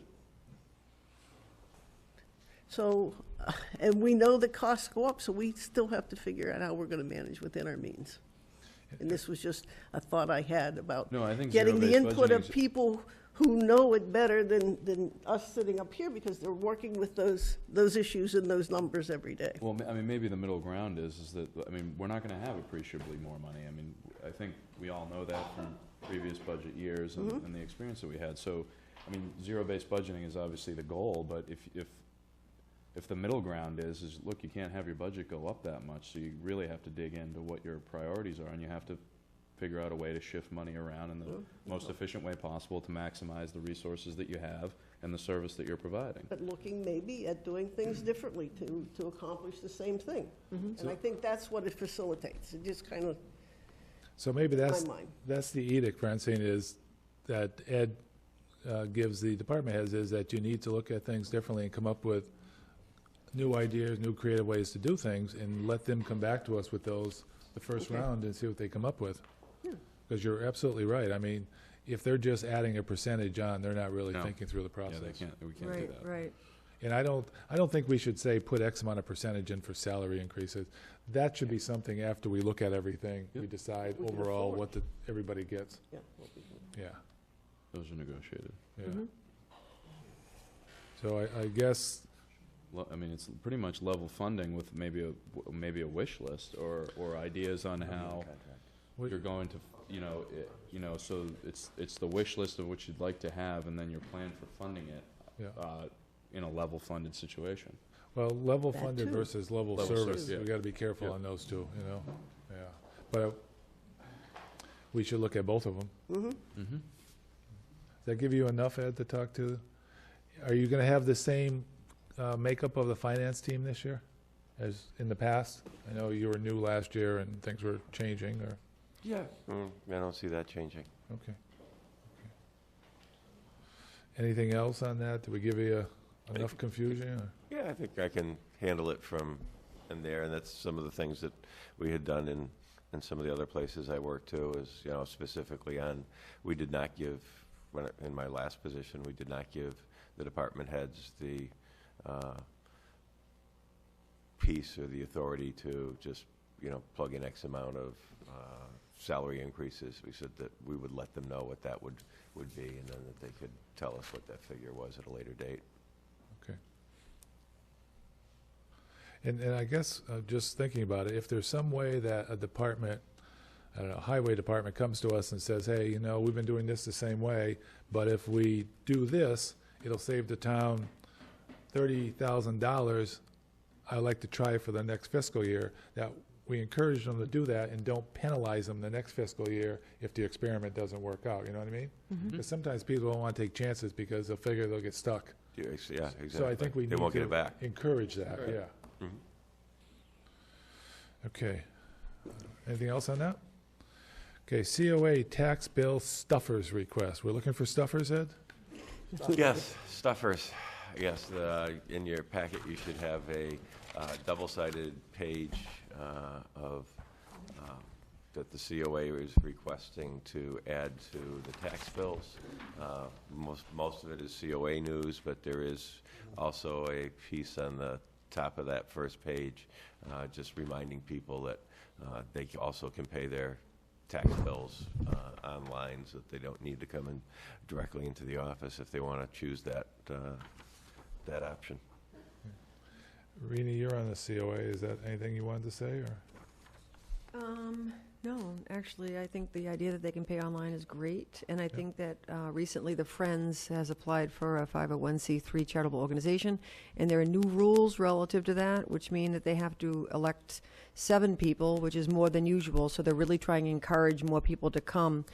Also, if you're, I think it's 55, do you know offhand?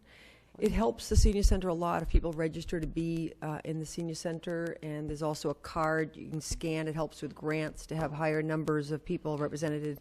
So I think they're just trying to look for more people to be involved and also to be on this board. So I think it's a great idea. My question is, are they also sending out the January calendar? Right. It's on the back side. It's on the back. On the Oh, it's back. on the back side of it. Yeah. Okay, all right. Yep. Okay, No, I think it's nice to see collaboration between departments, because there's cost savings. right. Yeah, You know, one's absolutely. paying for printing and the other one's paying for postage. That works. And they're getting, Yep. okay. So you gonna make a motion? Or do we have to approve this? I move to approve the, whatever we called it, the stuffer. Stuffer, stocking, envelope stuffer. Do we need Envelope a stuffer. motion on this, Thank or this is just a request to have people? No, my understanding is that for anything to be inserted into the tax bills, that the Board of Selectmen has to authorize it, which would be a vote. Okay, It so, doesn't add to postage, right? No, this would not add to the postage. okay. No. So No, that Francine was- made a motion. Is there a second? I'll second it. Okay. Any discussion? All in favor? Aye. Opposed?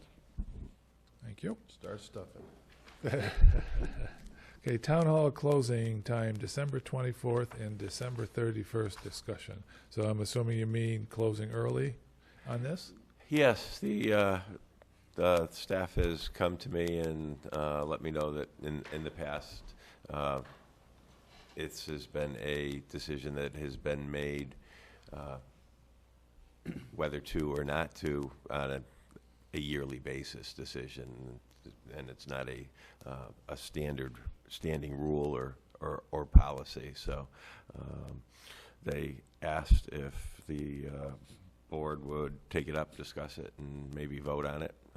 My understanding is that, at least from talking to some of them, is that Christmas Eve is probably the bigger day of the two of them, but I wanted to get it before the board for both dates, so you could talk about it and make any decision you might make. I understand because it's your first year that they try to convince you that 10 a.m. closing was normal?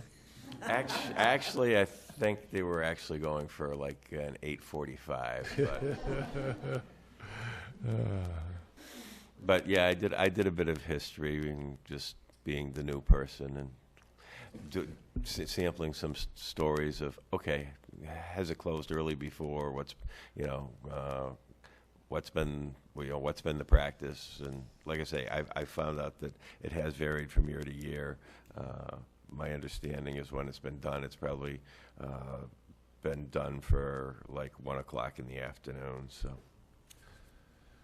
I know at our place it's 3 o'clock, but I Our don't know. place is 3 o'clock Yeah. with on-call coverage after that. And there are implications to town hall closing regarding other departments, correct? well, you've got other buildings and whatever, like the library and the highway. Yes. So what's your thoughts, Francine? Jim? I have no problem with closing. Well, I know you both said you close at 3 o'clock. What are your hours normally? I mean, you close at 5 normally, 5:30? Normally 5 for me. 4:30. Okay, so it's like an hour. And we They said close at usually 4:30. 4? Or usually. Yeah, 8. Okay, well, 4. I think 1 o'clock's reasonable, if that's what they've done, and I have no I'm more problem for with a that. I'm more for a couple hours, 2 o'clock. If Yeah. that's the case, we need a motion. Just put it on record. What do you I'll think? make a motion. I think 3 o'clock. What's the motion? Second. I'll make a motion that we close at 1 o'clock, December 24th, 2018, and 31st in 2018. I think that's too early. I'll second. Okay, just Can I- for, The town. I would say just for the record, this is just for this year, and we'll do it every year. Yeah, that's why I said the year. Can I ask a question? Is there school on the 24th? There's no school on the 24th, either school? Or the, They have a half-day tomorrow, and that's it. Right? School has a half-day tomorrow, Tomorrow, yeah. and then Probably. they start their Tell me they holiday. come in. So- I'm more but for, I'm more for like a 2 aren't there o'clock. implications about when town halls close relative to other employees in terms of the Well, that's what we were just contract? talking I'd about. say weather yeah. event. It has to say weather event? It's got to be a weather event. It's not just regular town hall closing? So the question is, what about the highway department? What about It the is a weather event, okay. library? Weather event. Yeah, But They would probably mirror us. they would, okay. Yeah. Yeah. The other issue, obviously, we have police department, which is 24/7, so. Right. And Same with the fire department, fire fire. EMS. Fire, yeah. So, well, I mean, I agree with you, so. Yeah. Any other discussion? I'm all for closing earlier. I would be more in support of a 2 PM closure, which is what, 2.5 hours early? that's 2 hours. It closes at 4 4 normally. o'clock, Close at 4. If okay. 2 So- o'clock works, I mean, Well, it's at least in the middle. So with that in mind, let's take a vote on this. If it doesn't pass, we'll get another motion. So the motion right now is close at 1 o'clock with a second. All who in was the favor? second in this? Francine? I was, Okay. Francine. All in favor? aye. Aye. Opposed? Aye. Opposed? Yeah, I'll go with the opposed, so, okay. So it doesn't pass. Another motion? I'll amend my motion to 2 Well, o'clock. no, we didn't. It's already been Oh, okay. turned down. So if you want I'll to make make a another motion. motion, I'll make another motion that we close on the 24th this year and the 31st of December this year at 2 o'clock. I second that. discussion on this one? All in favor? Aye. Aye. Okay, there we go. Very good, thank you. That excludes the TA. Yeah, I'm sure. Yeah. Exactly, yep. You're staying all night. All right. Okay, I'm not usually out of here at closing time, so. DLTA grant application discussion, which ties into the aquifer discussion. Ed, you want to continue that? Sure. There are a number of items that we could apply for. The number, at least it seems like the number one that's been talked about for a while is open space and recreation update. And Marla did find another organization that does do that. The one piece of that puzzle, might want to keep that in our back pockets, because if we wanted to use an outside organization, we would not be able to use the DLTA grant if we were awarded the DLTA It's grant. only PVPC that, Well, that's basically what the state's giving these regional planning agencies to help staff them. So it's basically available to those regional planning agencies rather than paying outside organizations. what was the quote we got, 14,000 for PVPC? think it Yes, I was. believe that's what it was. So if the grant is much less than that and the other person is much less than that, it might work. So we could keep that on the back burner, maybe? Yeah, that's what I'm thinking of, keep the other one on the back burner, like if we don't get it or what have you. And then, like I say, you could use it for an IT audit, but that's kind of dropped to the bottom of my list. And then, you can also put in a DLTA request for, the work to regenerate that BayPAC group. And they may not compete, because if that other one is on a regional basis versus an individual basis. And still, we can put on them, this is our number one request, this is our number two. But like I say, that's, as the Board of Selectmen, these DLTA grants are supposed to come through you. It's supposed to be your decisions to apply for them, so. What's the grant cycle? It's open now. It closes, and I think it's like, January 11th. yeah, I was gonna say 2 weeks, so, That's it. you know, if you want me to, you know, put in for, you know, 1, 2, whatever, just, and what your priorities are, just let me know. Because I would like to get this to the Master Plan Implementation Committee, because, I mean, we've been talking about, and that's one of the categories in here that they mention. How are we making this available to other committees who might want to come forward with an idea, so that ultimately, I guess we would make or you would make the decision about which ones are submitted, Right. but We have to. Well, I'm not making the We Board have of to have an Selectmen's- updated open space plan in order to be eligible for other grants. And the deadline for that is the end of this fiscal year. So this January 11th grant deadline, when's the award? I didn't see any information about I when. believe it's usually like in February. Oh, so it's pretty quick It's turnaround. pretty quick turnaround, yeah. Okay. So, So what you're saying is if we get the open space, we do the open space because other grants are contingent on us having an open space plan? Like, we wouldn't have been able Okay. to be in All the right, running I for this understand. Glendale Road grant Okay, if we didn't have an open space plan. okay. Right, a lot of the grants that you'll see, like, All right. that fall into those categories are, specific as, when's the Okay. last time That- your open then space? has that been- takes precedent over other things.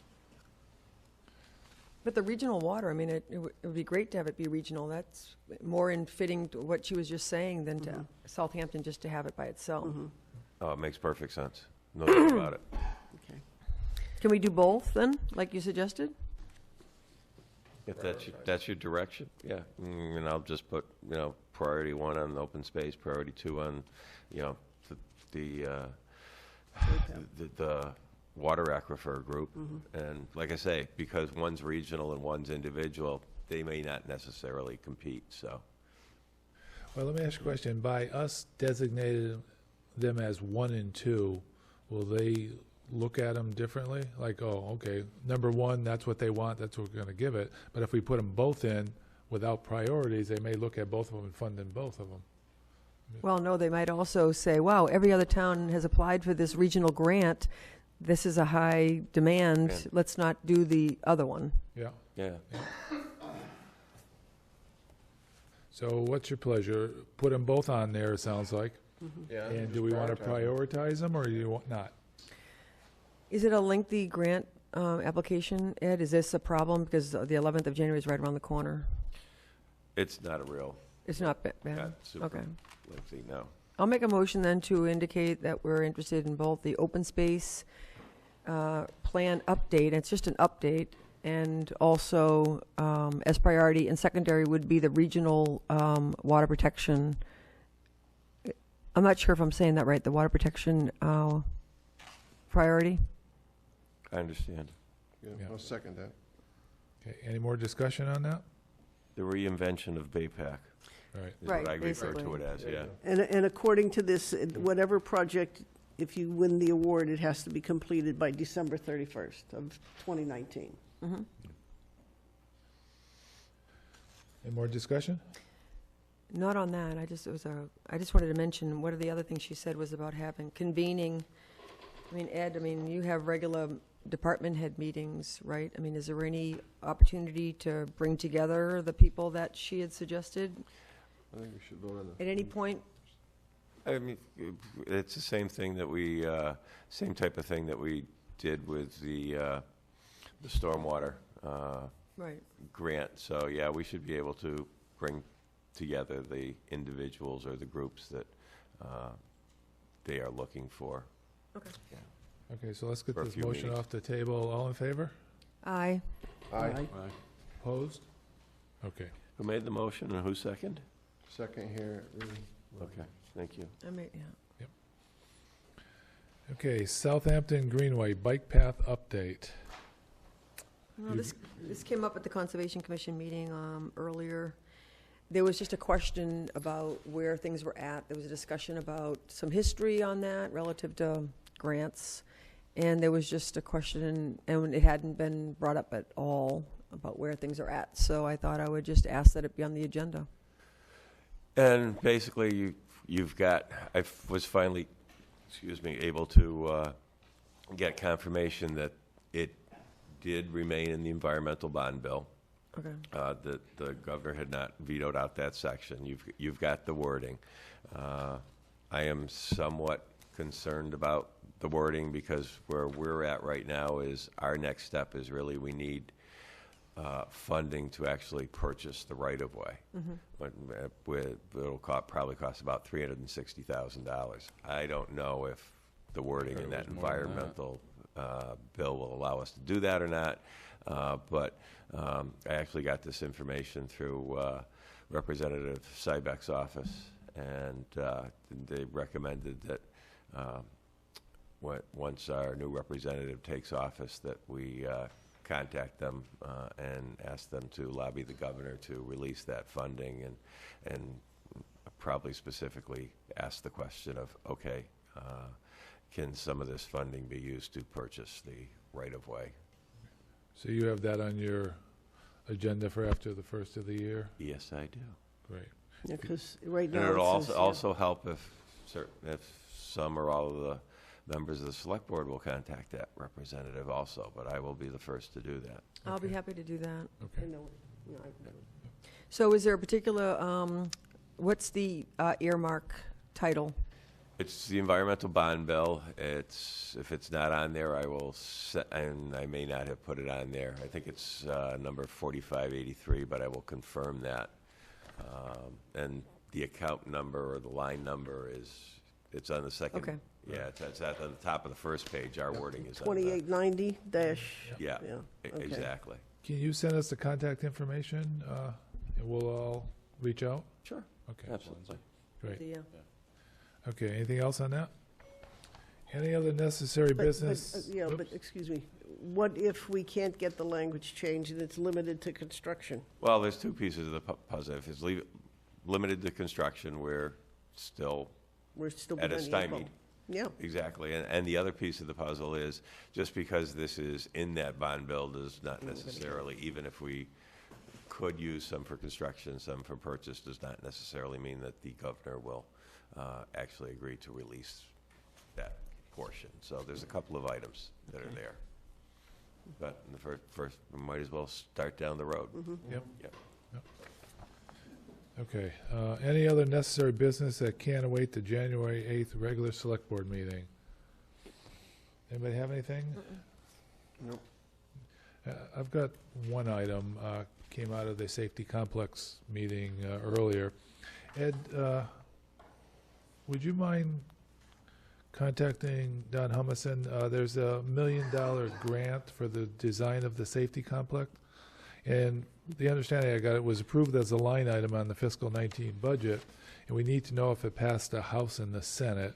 And if it did the governor sign to release the dollars?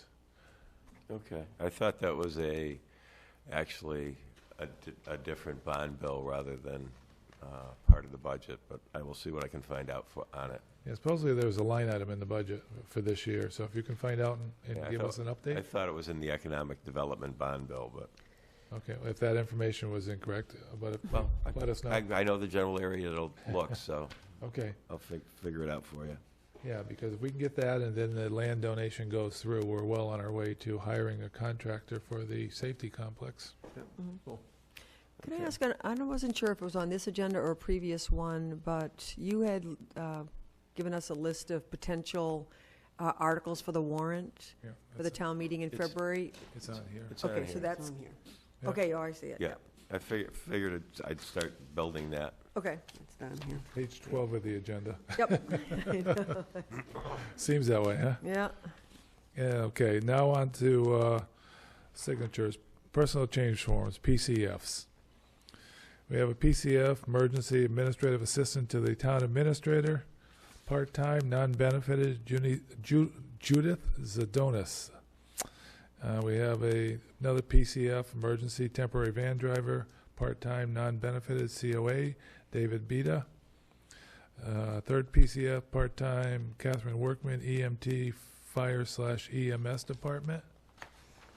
Those are the three. Did, I want to break that last Yeah. one out because Yeah. that was tabled. Again, yes. I'll make a motion to approve the two PCFs, Administrative Assistant and Emergency Temporary Van Driver, pending approval by PQB and Finance. It has been approved by PPB tonight. It has not Okay. gone to finance, so. Okay. But Finance hasn't, right, correct? Correct. Second. For those two. Okay, so just bringing it up, do we want to do that since we don't normally do that? We wait for all the signatures? Kind of a change in how we do things. I think we have done it on Thought sort of we'd done it once, no? emergency. On the emergency ones, yeah. Emergency. I- Both of these are emergency. One of them, So- the van driver, is replacing somebody who is out medically, So so. the caveat is they're emergency, so we're Yep. gonna, I'm comfortable with what you just said, Yep. not doing it until it's finance signs off. okay. So we gotta, I mean, since we're having a discussion. no, that's why I brought it up. Now, emergency, what happens if we don't approve the emergency for the van driver, for instance? Then that would Well, then affect the there's no schedule trans- for rides for seniors. Yeah, Okay, Yeah. so that's got a critical there's no edge to it. transportation for the seniors, yep. And the temporary is only, what, 12 days or 12 weeks, 12 weeks, I mean, yeah. 12 weeks. That's what I meant. Now, why don't we have the regular PCF, not just an emergency? We usually get both together. They just didn't. I just did the I mean, one. these are listed as emergency, just to be clear. Yeah. Yeah, yeah. I just wanted to dot the i's and cross the t's. I mean, I have been told by some that actually emergency, once it's signed by PPBB, is basically, that's all it needs, but not having gone through this Yeah, I wouldn't say before, that, yeah. I was a little more interested, especially with these two, of making sure that all the i's were dotted and t's crossed as expeditiously as possible. Okay, so we have a motion and a In second a second, yeah. to approve these two, which are emergency only. Are you okay with that? Because of Pending finance emergency, or not? it's pending finance.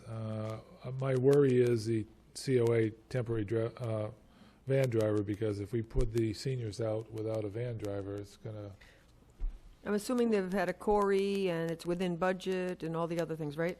Mhm. And I guess I'm sorry. the other question Yeah. is, when is finance meeting? Not till the 7th. Yeah. Okay. I Just mean, the issue, especially with the van driver, is, what brought this up is the fact that, okay, he's really not gonna start doing the physical van driving until Right, right. January, when the person goes in for the surgery. However, Has to be trained. FRTA has to train the van driver, and that had to start this week. Yeah. So, Yeah, so it's not normal for us, but it sounds like this is a true emergency, if you will, to get this person up and going before the other one goes out. Mhm. So the key is, do we want to make an exception? So let me ask you the other question. We've got the emergency for admin assistant to the town administrator. Well, we all know that's an emergency. I mean, thank you for your support, Matt. Going for like a year. in the past, it is an emergency for sure. But Well, in the past, in my mind, We've yeah. been begging for it for. in the past, I mean, that I recollect, emergency meant that they hired the person started working, and then we got the paperwork. Yeah. But it was only good for a certain period of time. Yes, So, 12 I weeks. 2 mean, weeks. us not approving it is not gonna change things. Go ahead, I'm sorry. There's Art. Art Lawrence, Chairman of the what do you guys call it? PQB. The emergency PCFs is basically is a joke. They were put in just for one person here, and that was Randall, so he could go out and hire a plow driver in the middle of a storm, and he had that person for 2 weeks. Then it became, non-management 101.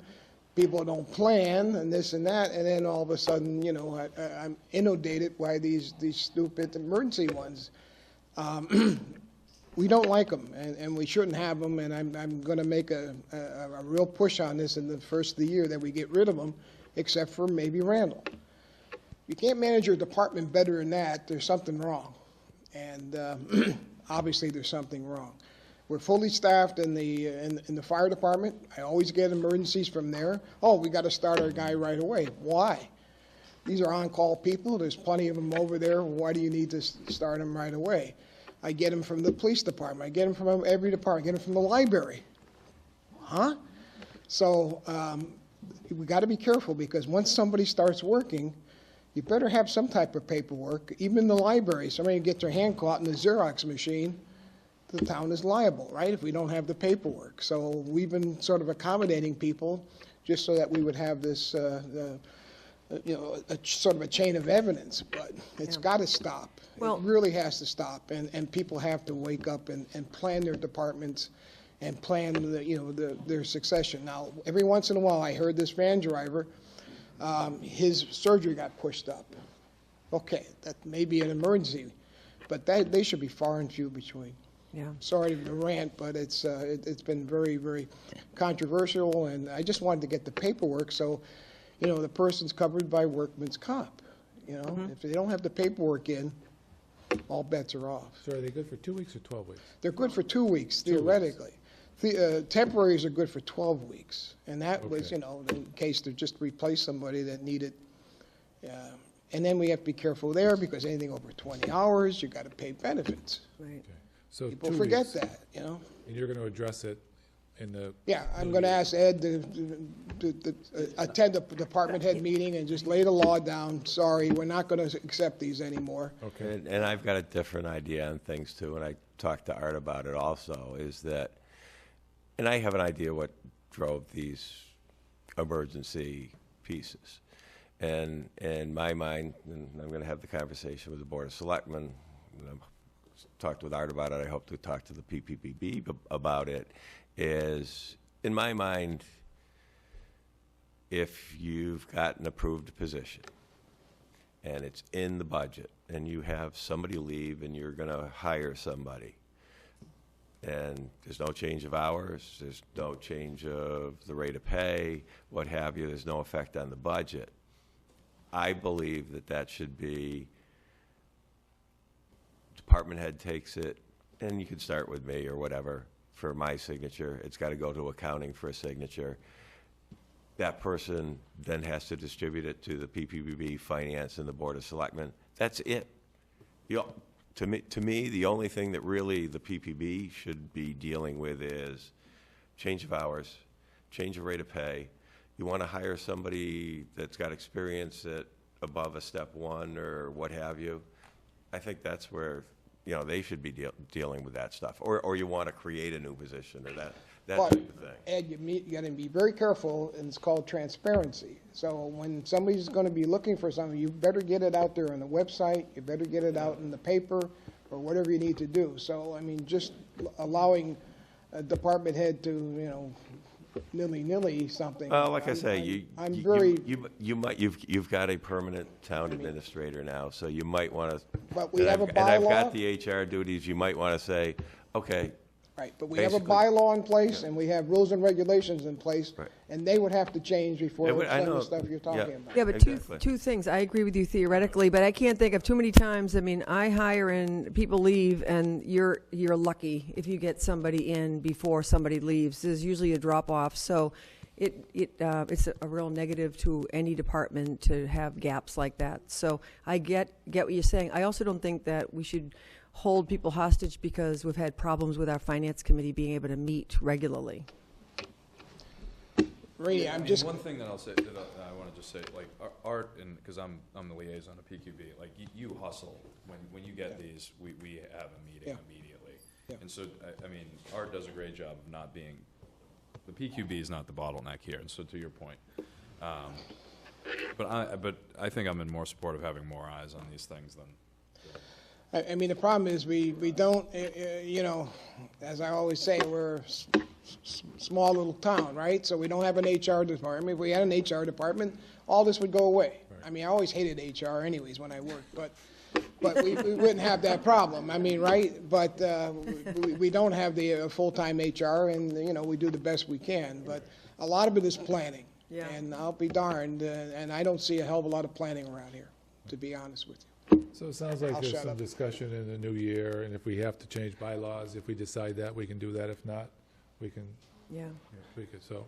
Okay, but for right now, so the emergency is 2 weeks. I was thinking 12 weeks, but that's for the temp. That's So- a temporary, So yeah. And 2 that weeks, doesn't have to go to the finance committee, was what I was just told, right? Emergencies don't have to go in front of the finance committee? Is that true? No, this They will, gotta they'll get still, this they'll They'll have still to go go there. through everyone? yeah, Okay. but it's more after the fact because of Okay, yeah. emergencies. Okay. Okay, so we have these two emergencies at admin assistant, temporary van driver. We have a motion and a second, I believe, if I remember correctly. Okay, so any more discussion on this before I vote? Okay, so all in favor of approving these two as emergencies, aye? Aye. Aye. Okay, And who did the motion? Who's the second? I seconded it. I know that. who did the motion? Down that end of the I table. thought Rainey did. Reedy? Yeah, it was Okay, me. thank you. She's taking the blame or the credit, however you look at it. Okay, now the next one is part-time Catherine Workman, EMT, Fire EMS Department. This came up last meeting, Yeah. and was that something the PQB wanted to talk about? Yes. We're very nervous with this for the obvious reasons of nepotism.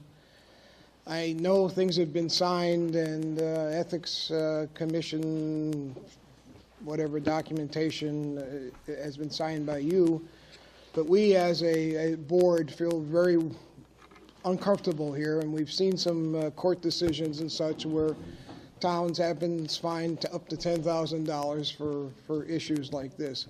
I know it's very common. My father was a fireman also, that, you know, firemen breed firemen, and I understand that, but, you know, in most cases that I've seen that, especially with my father, these were volunteers. Now we have a paid department, and it's a whole different, I think, a different ballgame. So I just want to be careful that you're aware of what you're signing and agreeing to here. I believe the young lady has already started, and she's getting paid, because, you know, that's how it's done with a strong chief, but just be careful, that's all. But I guess, you know, based on the memo that you prepared on this, have all those disclosures been, are you satisfied? No, we're not satisfied, absolutely not. No, and look, as liaison to this, we've talked about this at high length, and I just don't think that I don't think it's a good risk for the town, especially when we've, you know, I don't know what the numbers are over there, but they're in the 40s, maybe even close to 50. I mean, I'm sympathetic to the fact that, you know, firemen breed firemen, and that this probably would be fine, but I think that to compare this to some other departments and where it's happened before, which are larger departments or city departments, where you can have a clear delineation of supervisory roles compared to our department, where, I mean, you frankly can't, and especially with scheduling and everything else, I'm just not sure that this is a risk the town should be taking, frankly, and I think it sets a precedent that's not a good precedent to set. Well, it's not the chief that does the scheduling, and it's not the chief that does the time cards He's either. the supervisor, though. But he wouldn't supervise her, his daughter. How is that? I just don't. Oh, I know, see how it's, that's I'm clear just and saying it's not transparent, uncommon, it's in East Hampton, it's in a lot of towns. Yeah, yeah. They have multiple people that are full-time. You know, they have multiple people on full-time. But if we were to get the kind of disclosures and sign-offs that are called for in these court How would you cases, monitor would that that? satisfy everyone? How would you monitor it? And then what would be the process for if somebody had an issue within that? I'm just trying to think of the other people in that department. Like, what is the recourse or the options of the people that are in that department that see something that they don't like? They're certainly not going to go around their boss to come to a select board meeting. No, to they'd tell report us they're to just gonna Ed, stay- who they're the just gonna chief stay- reports to. Or they're just going to stay quiet about it and either put their head down or quit, frankly, if they don't like it. I don't think it's normal human behavior to, like, go around your boss to report something to Ed. Like, I mean, personally, from my job, I just wouldn't feel comfortable doing that. I mean, it's a chain of command. You're not satisfied with your boss, you go to the boss's boss. The I question on suppose, that, but then though, you're, the boss, I mean, the select board is the fire chief's boss, but it's a strong chief. And we don't have say over personnel issues normally in all that type of Right. procedures and policies. We just hold him accountable for his actions. We can't get involved in depth in then why do we the have staff this? members. Well, this is an ethics thing. We gotta decide if Yeah. we wanna approve it or not. Yeah, but if you go back to the history of the fire department, Yeah. this has been a common thing for a long time. Yeah. When I was back on it, I was on it back in the 80s, and there was a lot of family members. And that's been carried through all the way yeah, up but this is a through. little bit different in that the family members aren't working adjacent with each other. This is the supervisor, and unless you have an example. I was on, my dad was the chief, and I was on the department. Okay. And I had Great. But hi. 4 other brothers that were on as well. Yeah. But everything was run through the select board. Anytime you wanted to appoint or anything to do with money, all ran through the select board. Okay. That's the way they handled it I back then. appreciate that example, yeah. I mean, And I know, Barkham, the chief Barkham, his son was on it. Yeah. Cleta, it's just been in this fire department here. this fire Okay. department has been like Got it. that for as long as I can remember. Okay. Yeah, the precedent has But been set. whether, you want to change that So or not, Art, do you have anything to say to that? Well, the thing is that what the PQB gave us here, it looks like the town of Oak Bluffs. Going back to Yeah, they got us in 2013, trouble. several members of the family, yeah. So what I think Jim said, there's a lot of that going on, but what was presented here, there's a lot going on of violating Chapter 268A, which is a conflict of interest law. So depending, I believe, on how a particular chief handles it, it's whether it runs smoothly or violates the law. right, That's the key. he still, needs to meet the law. So this is a tough one. But I guess the question is, how do you become aware of it? That's That was really what he my said. issue, is that, I mean, Rini, in a perfect world, you're right, you go around, if you have a problem with your boss, you go around your boss's boss, but I think the outcome of that is fairly obvious, which obviously violates laws as well, but then you end up with, you end up getting fired, or you end up, being But- shown the door, or Well, you gotta remember recent history. We had a fire chief that did payroll for a relative that worked for him when the person wasn't showing up. And that went on for quite a while. just, yeah. I mean, Before we it have was a lot of headaches discovered. in this town, I don't know if we need to know. So, yeah, there was, We did. yeah, and that was brought up, and that particular fire chief is no longer with us for Yeah. that reason and others, but, so that can happen, and it has happened to us, so. That can happen to somebody that's not related to the chief as well. That was a fraudulent, Well, right, but when it's a relative, that just kind of speaks to why this law is in effect. right, I understand. Yeah.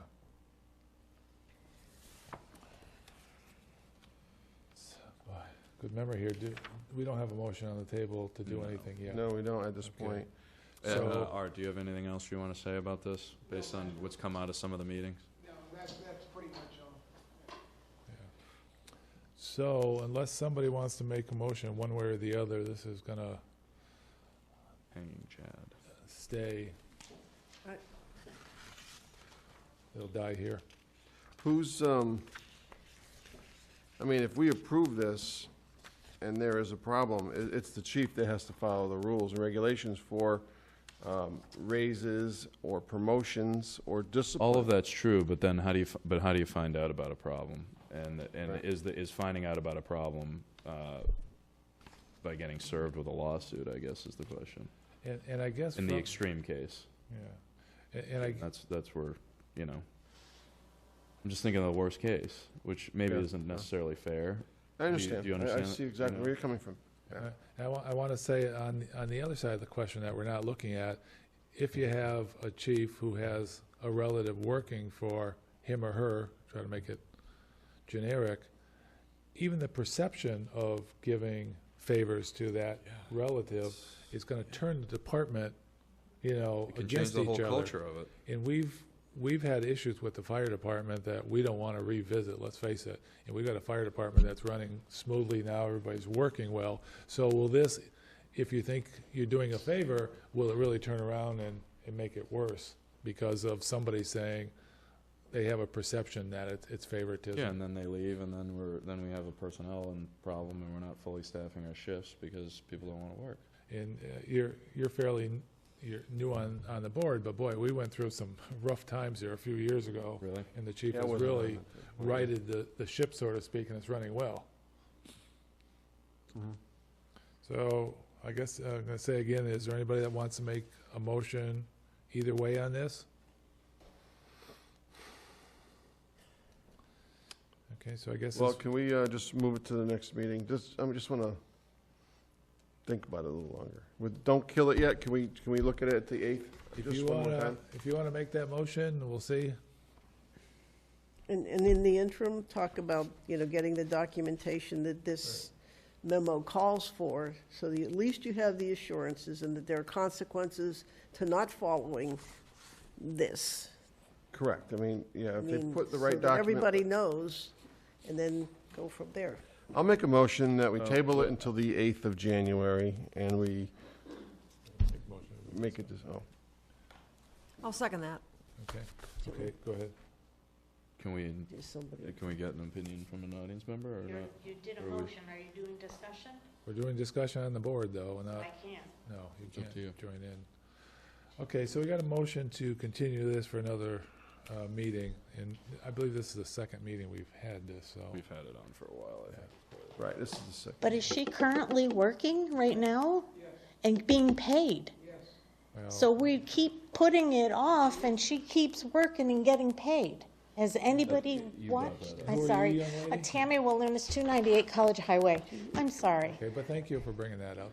But is there a way to go and ask We the can- other employees, how is she working out? Is there any, you can't. That's not an issue, yeah, but thank you for bringing up she's working. I didn't know she was working. So again, it's a good point, if she's working and we're not gonna make a motion on this, then we have liability going here longer. Well, what is the power, the chief, does the chief have the power to hire, whether we say yes or no? Well, With the strong chiefs? it's a strong chief, but, So it's really a moot point for us then at this well, point? not really, because we direct the chief, and if we're directing based on our vote not to do something and he doesn't do it, then there's an issue we have to take up. Yeah. Well, I think I'd like to see it one more month, and just One more get month? I'm sorry, the 8th into January, just to get my head around it one more time, to make sure the paperwork's in place, if there is any possibility that he could put the proper paperwork in place to where he meets the law. I may be comfortable with it, but I would like that time to research that. That's why I'm looking for the 8th. Okay, so we have a motion to postpone it one more meeting. Any more discussion before we vote? Well, technically, not the meeting of the 3rd, but the 8th, so going to the 8th. Or the 8th, yeah. Okay. Which is two weeks away? 3 weeks? Correct.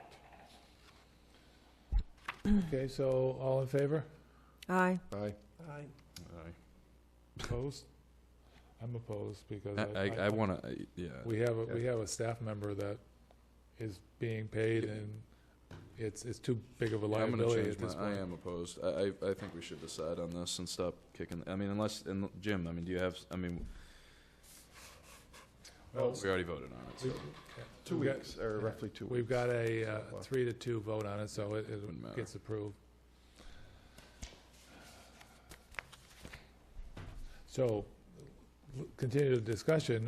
What do you want to see by that next meeting, Jim and the others? That's what we got to figure out. Well, I think we need to figure it I'll out put now. Yeah, we need together to a Well, figure list. it out what we need now. is a Based- policy. Based on, I don't think based we on, need it. I on think the that this is information that we got from the correct, so. PBB about the documentation that should be Should be placed, and going Yeah. through the ethics with On the- record. Okay, Yep. here's my thought, my experience is that this person, the ethics law falls on the person. It doesn't fall Right. on the employer. So my recommendation is that this person, if she hasn't already, contacted the Ethics Commission and get in writing their determination whether that is feasible or not, and what parameters they would recommend we put on it. And if we can't have anything from them in writing, then I think that's a whole nother. And I think, I'm looking at 2 weeks away. Let's this be put to bed by the 8th, I mean, one way or the other. I would think we should be able to, And there's no policy in the personnel policies, Art, that says that people of the same family shouldn't be in a supervisory subordinate relationship that are within the department. There's nothing like that in the personnel policies. No. I mean, that's just nepotism 101, I guess you would say. Mhm. Yeah. Mhm. And we understand that the fire department's a different animal, but we got to protect the town, and I think that's why we're up here. That's what I'm worried about. Okay. all right, that was a long one. Flip the page over here. Licenses, permits, Rite Aid, number 10058, conditional approval based on receiving check. Now, if I understand and remember right, this was on the last agenda and they hadn't paid at that point. Yeah, and I followed up because I knew that there's been a change of ownership there where Walgreens, they merged with Walgreens or bought out or what have you. So actually, once I got the correct contact information from what we had from the renewal last year, they were very responsive. I had the paperwork back in one day, and they said that they'd be processing the check to send out this week. So we've got the paperwork. So my recommendation is that the board approve this conditional upon actually receiving that check. So one of my questions was, is it still Rite Aid or is it Walgreens? It's still Rite Aid. It is? Yeah. Okay. It's owned by Walgreens doing business as That's Rite Rite Aid. Aid. Okay. Yeah. I'll make a motion, we approve it I'll second. on the basis we receive the check before you send it out. So a question here is, the check is due by 12/31/18. Yep. So can you make it conditional upon receiving the check prior to 12/31/18? Well, 'Cause we're not otherwise- going to send it out. We will Yeah, not we're send not. it out until the check's here. Okay. Right. So if it comes That in was the January motion. 4th, they won't Okay. have a, common vic for, 4 days. Okay. But then they'd be entitled to it. Okay, so we have a motion and a second, conditional upon receiving the check before sending out the license. Any discussion? All in favor? Aye. Okay. Stop and Save Extra Mart, all paperwork, check and everything in hand? Yes, taxes are paid up on both of those, so, yeah, everything's in Okay. good condition. And then both of these need all your signatures, so I'll have you sign them at the break. Okay, so we have a motion on Stop and Save, So move. Second. discussion? All in favor? Aye. Great. Okay. Francine, did you Okay. sign these warrants? Yes, I did. Okay. Number P 19-24 for $284,630.60. And PD 19-24 for $40,756.98.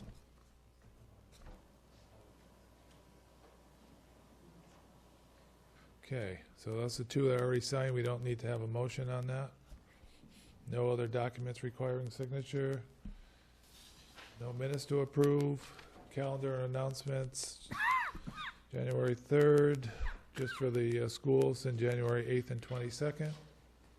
And February TBD, but if you're okay, I think we can wait till the January meeting to do that. Well, we had a meeting scheduled For February 5th. prior to the Special town meeting. So we have the first one in February. February 5th. Right, Right. 6 Is it the 5th? Six It o'clock. was supposed to be, 6 o'clock. Yeah, we do have that. We did do that last meeting.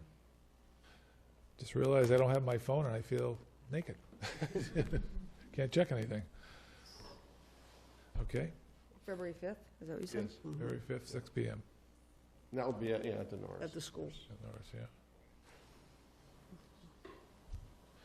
Okay, articles for Springtown meeting. This is just a placeholder. Does anybody want me to, well, we have two new ones, actually.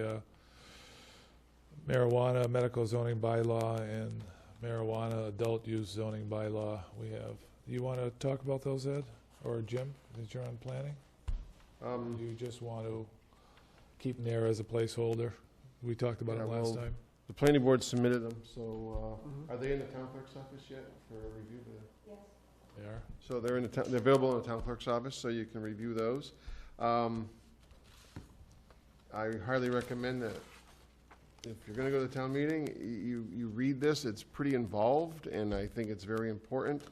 And if there's any issues in there that you're not comfortable with, be prepared, we can make amendments on the floor. I mean, the planning board, we put our best foot forward and thought that's what would work for the town, but it's the townspeople's meeting, and they can make any kind of, amendments to that, but it's important that we have one, because if we do not approve this, then it's open season, and then anything goes. So then you can have as many marijuana shops and growing facilities in the town as they apply. So it's important, this will limit to how many we can have, where they can be, hours of operation, and so on. So it's an important, it's a very important bylaw. Yeah. So. Yeah, and so just to clarify for those listening, like this, we're not, and I think that there are some people that won't see it this way. We're not voting on whether or not we can have these or not.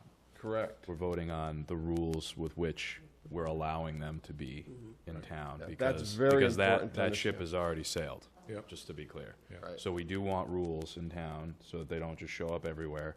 And that's what we're voting on, not whether or not they're going to be in town or not. Correct. And it would limit them to Okay, a so- maximum of 2 in town. So please, so I guess just to reiterate what Jim said, like, please read this.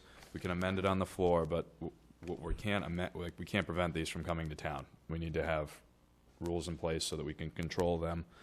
And if we don't pass this, then they will be uncontrolled, so it'll be a worse-off scenario. Will be controlled by state, and Sure. and it's, there's Yeah, no, there'll sure. be no limit. So. Can you explain, Jim, because we already did pass a moratorium for 2018, this moratorium vote will be for another whole year? No, this is not a moratorium vote. One of them was, I thought, No. The moratorium that we have in place ends December 31st of this year. of this year, right? So at the end of this year, we do not have any rules and regulations in place. But because we held a public hearing and we've advertised this bylaw, because it's a zoning bylaw, it actually, from my understanding, it's like, if you're gonna make a zoning change and you notify the public that you're gonna do it, everybody runs in and wants to change it before it's enacted.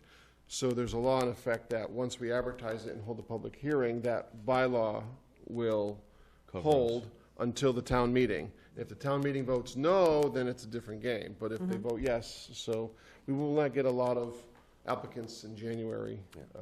And I believe you actually have to vote to remove the moratorium. Yes, that will also be. Okay. And the moratorium only goes until the end of this year? Yeah. Right. Oh. It was I thought I decided went not to to a extend it. presentation, not the most recent hearing, but before that, when the representative from the state, the one that was advising on this whole thing, I thought the planning board had voted to extend the moratorium. No? Was that not true? It didn't That happen. never happened. It had to go to town meeting to be extended. Yeah, It so never it went would have to go to meeting. town meeting. Okay. And they talked And about it, but they you decided, recommended since we're it gonna anyway. have to have them, let's have the rules and regulations put in Okay. effect. Extending the moratorium. No. Okay. Because we're like 1 month away. It's,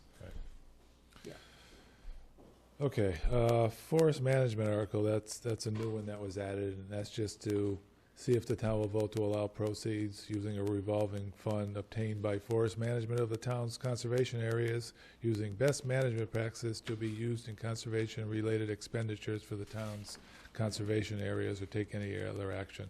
So, that's on the warrant. Can you explain the other one, MGL Chapter 59? That's the one that our Veteran Service Taxes? agent Jerry Paquette was here Oh. talking about, but I have discovered Right. one thing on that through the DOR is that to accept that provision to shorten it from 2 years to a 1-year wait, you have to actually do it for all the clauses. You can't limit it to just 22D. So really, it's not gonna help then. Well, it would still help, but you've now expanded the impact. And that's what we got to discuss before then.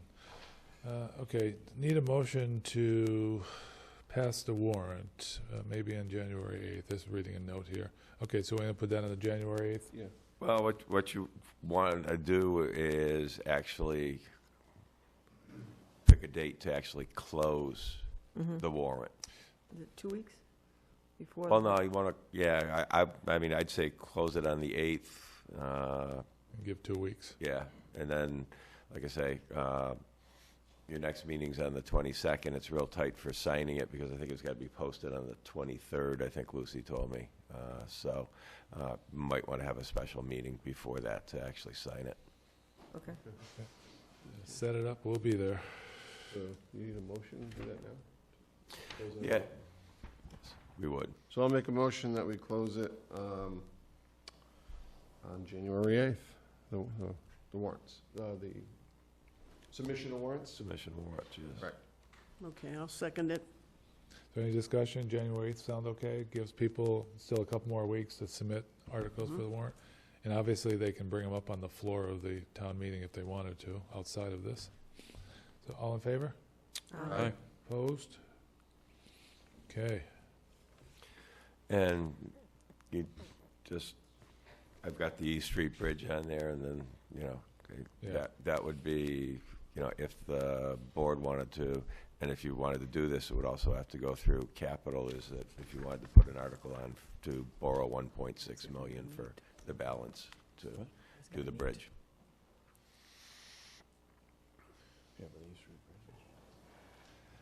Okay, we're down to open time for the public. Unless I'm sorry, can I just ask, you just said that the East Street Bridge, so basically, we got $1 million from the state. We need to close the gap because it came in higher Estimate than we was a lot expected. higher. Right.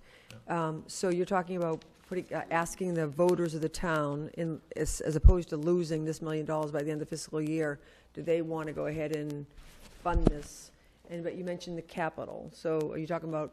Well, if we're going to borrow, our bylaws say that anytime we borrow, it has to go through capital and be voted on. So I don't, Yeah, okay. in my understanding, it was before I got here that something came up that didn't happen, so. we had to have a special Yeah. capital planning. Yeah. So capital doesn't currently have a meeting, so he's the liaison, so that's what we're just saying, they're gonna have to meet before the 8th then.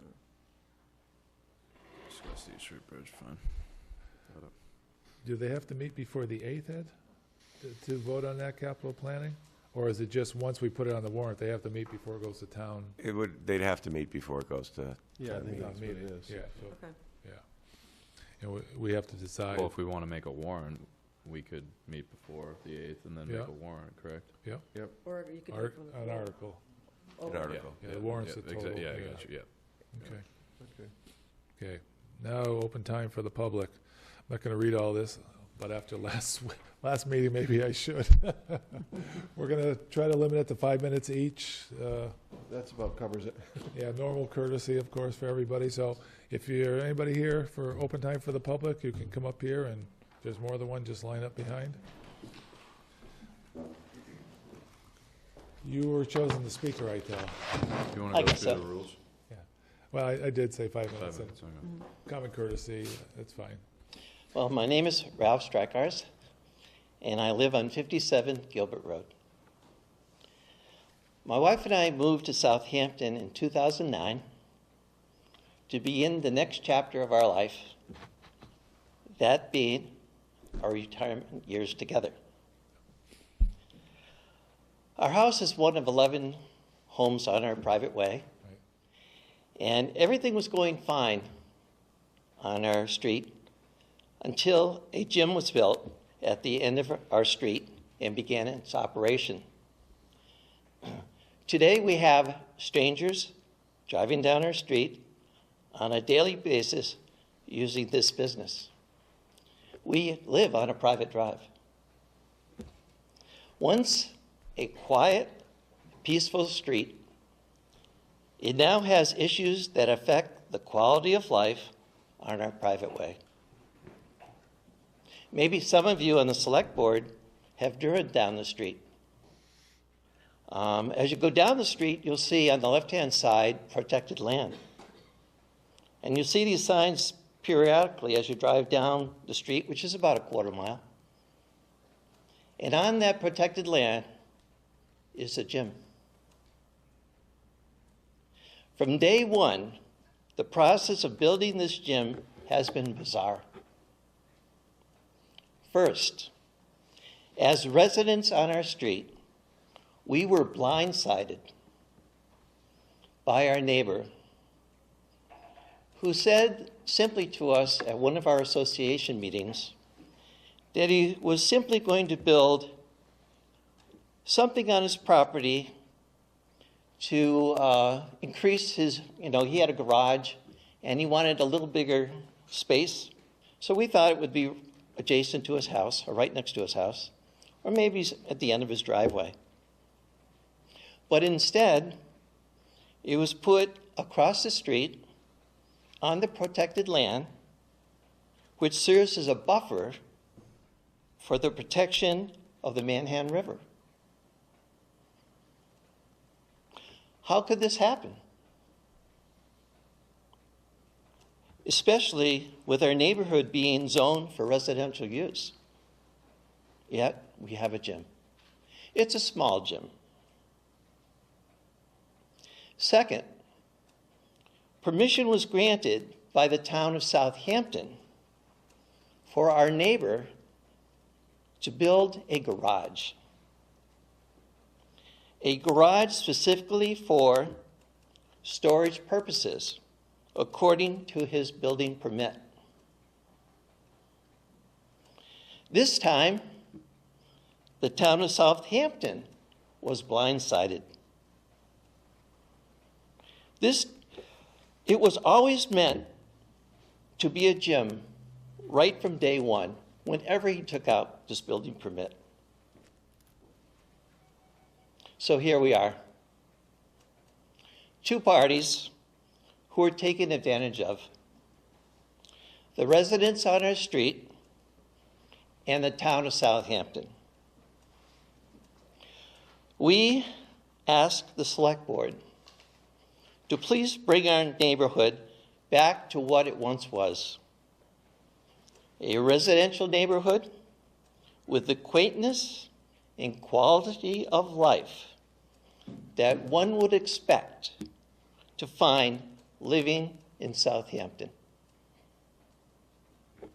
Do you have any questions? No, we've heard from some of your other neighbors on this also, and I know it's an ongoing process with the building inspector. Ed, can you give us an update on where that is? Has Tom brought you up to date on that? I know he's working with with town council on that, and then he's going to come in and give you an update in executive session this evening. Okay, so he's been working on it, going through the process, and believe me, we hear what you're saying and we're following through. Well, I thank you for listening. Well, and last time, just make it clear, the speaker last time says he heard that that was approved by the Board of Selectmen, and that was never discussed with us. We have not approved it, so don't want you going away thinking otherwise.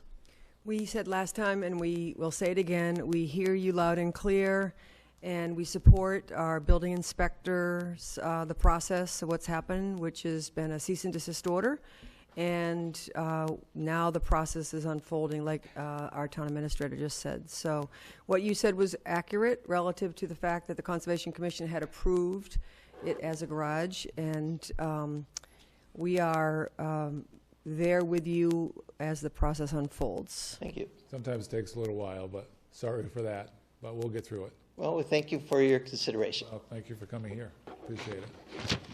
Thank you. Is there anybody else?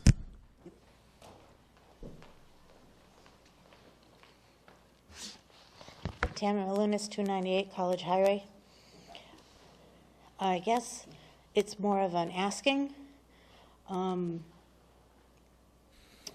When you guys are speaking, is it possible that you be able to speak into the mics closer and not sitting back in your chairs and giving your discussion?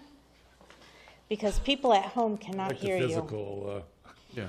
demonstration I here. appreciate that. Thank you. Are we Thank actually you. sitting back when we're talking? I thought we were. Some are very good about it, and then Not- side conversations will happen, and it's hard to hear you guys when you're actually talking to us and to the tape I think to this hear is you. an issue we're going to bring up with the ECAT Perfect. folks when they come in. That would be awesome. Yeah. Thank you. Thank you.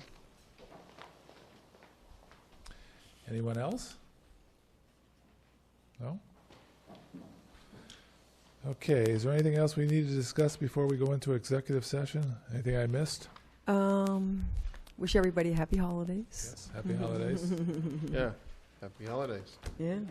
Thank you for coming. So we are going to go into executive session.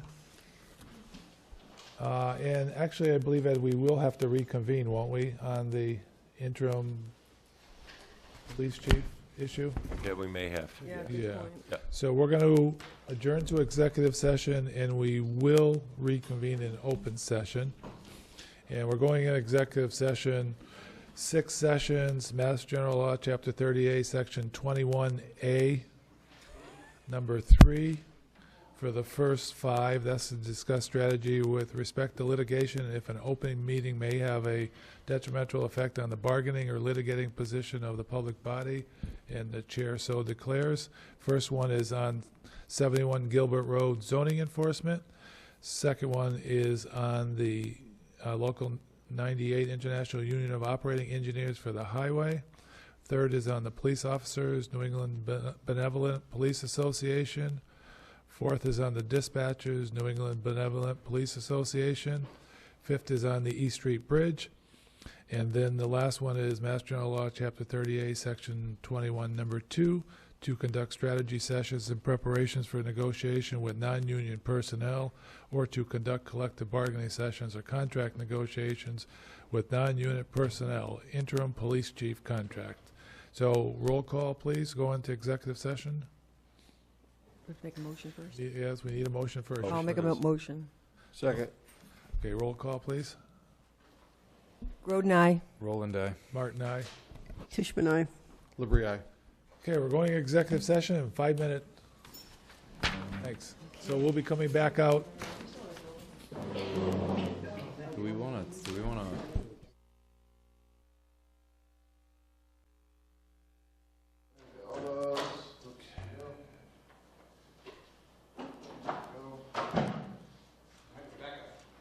Okay, welcome back to the December 20th, 18 open session. We just came out of executive session. We discussed a interim contract with Lieutenant Ellingsworth, which he accepted, and we agreed to a salary for the interim position of, I just put that, got it right here. Thank you. Of $96,900.18.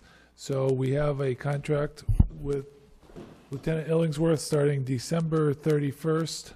And after that, we will be researching the job description, make sure it's up to date. We were looking at local salaries to make sure our salaries are in line. And then we will be posting a permanent job description for the permanent chief. Did I miss anything? Within the department? Well, it'd be internal posting first. Miss anything? Okay, so if we're all set, then we need a motion to adjourn. So, second. Wait, you gotta send. Yeah. Okay, let's back up. Okay, we need a motion to approve the contract as discussed for the chief, I will move. interim chief, yes. I move All right, I'll second it. to hire Ian Ellingsworth as interim police chief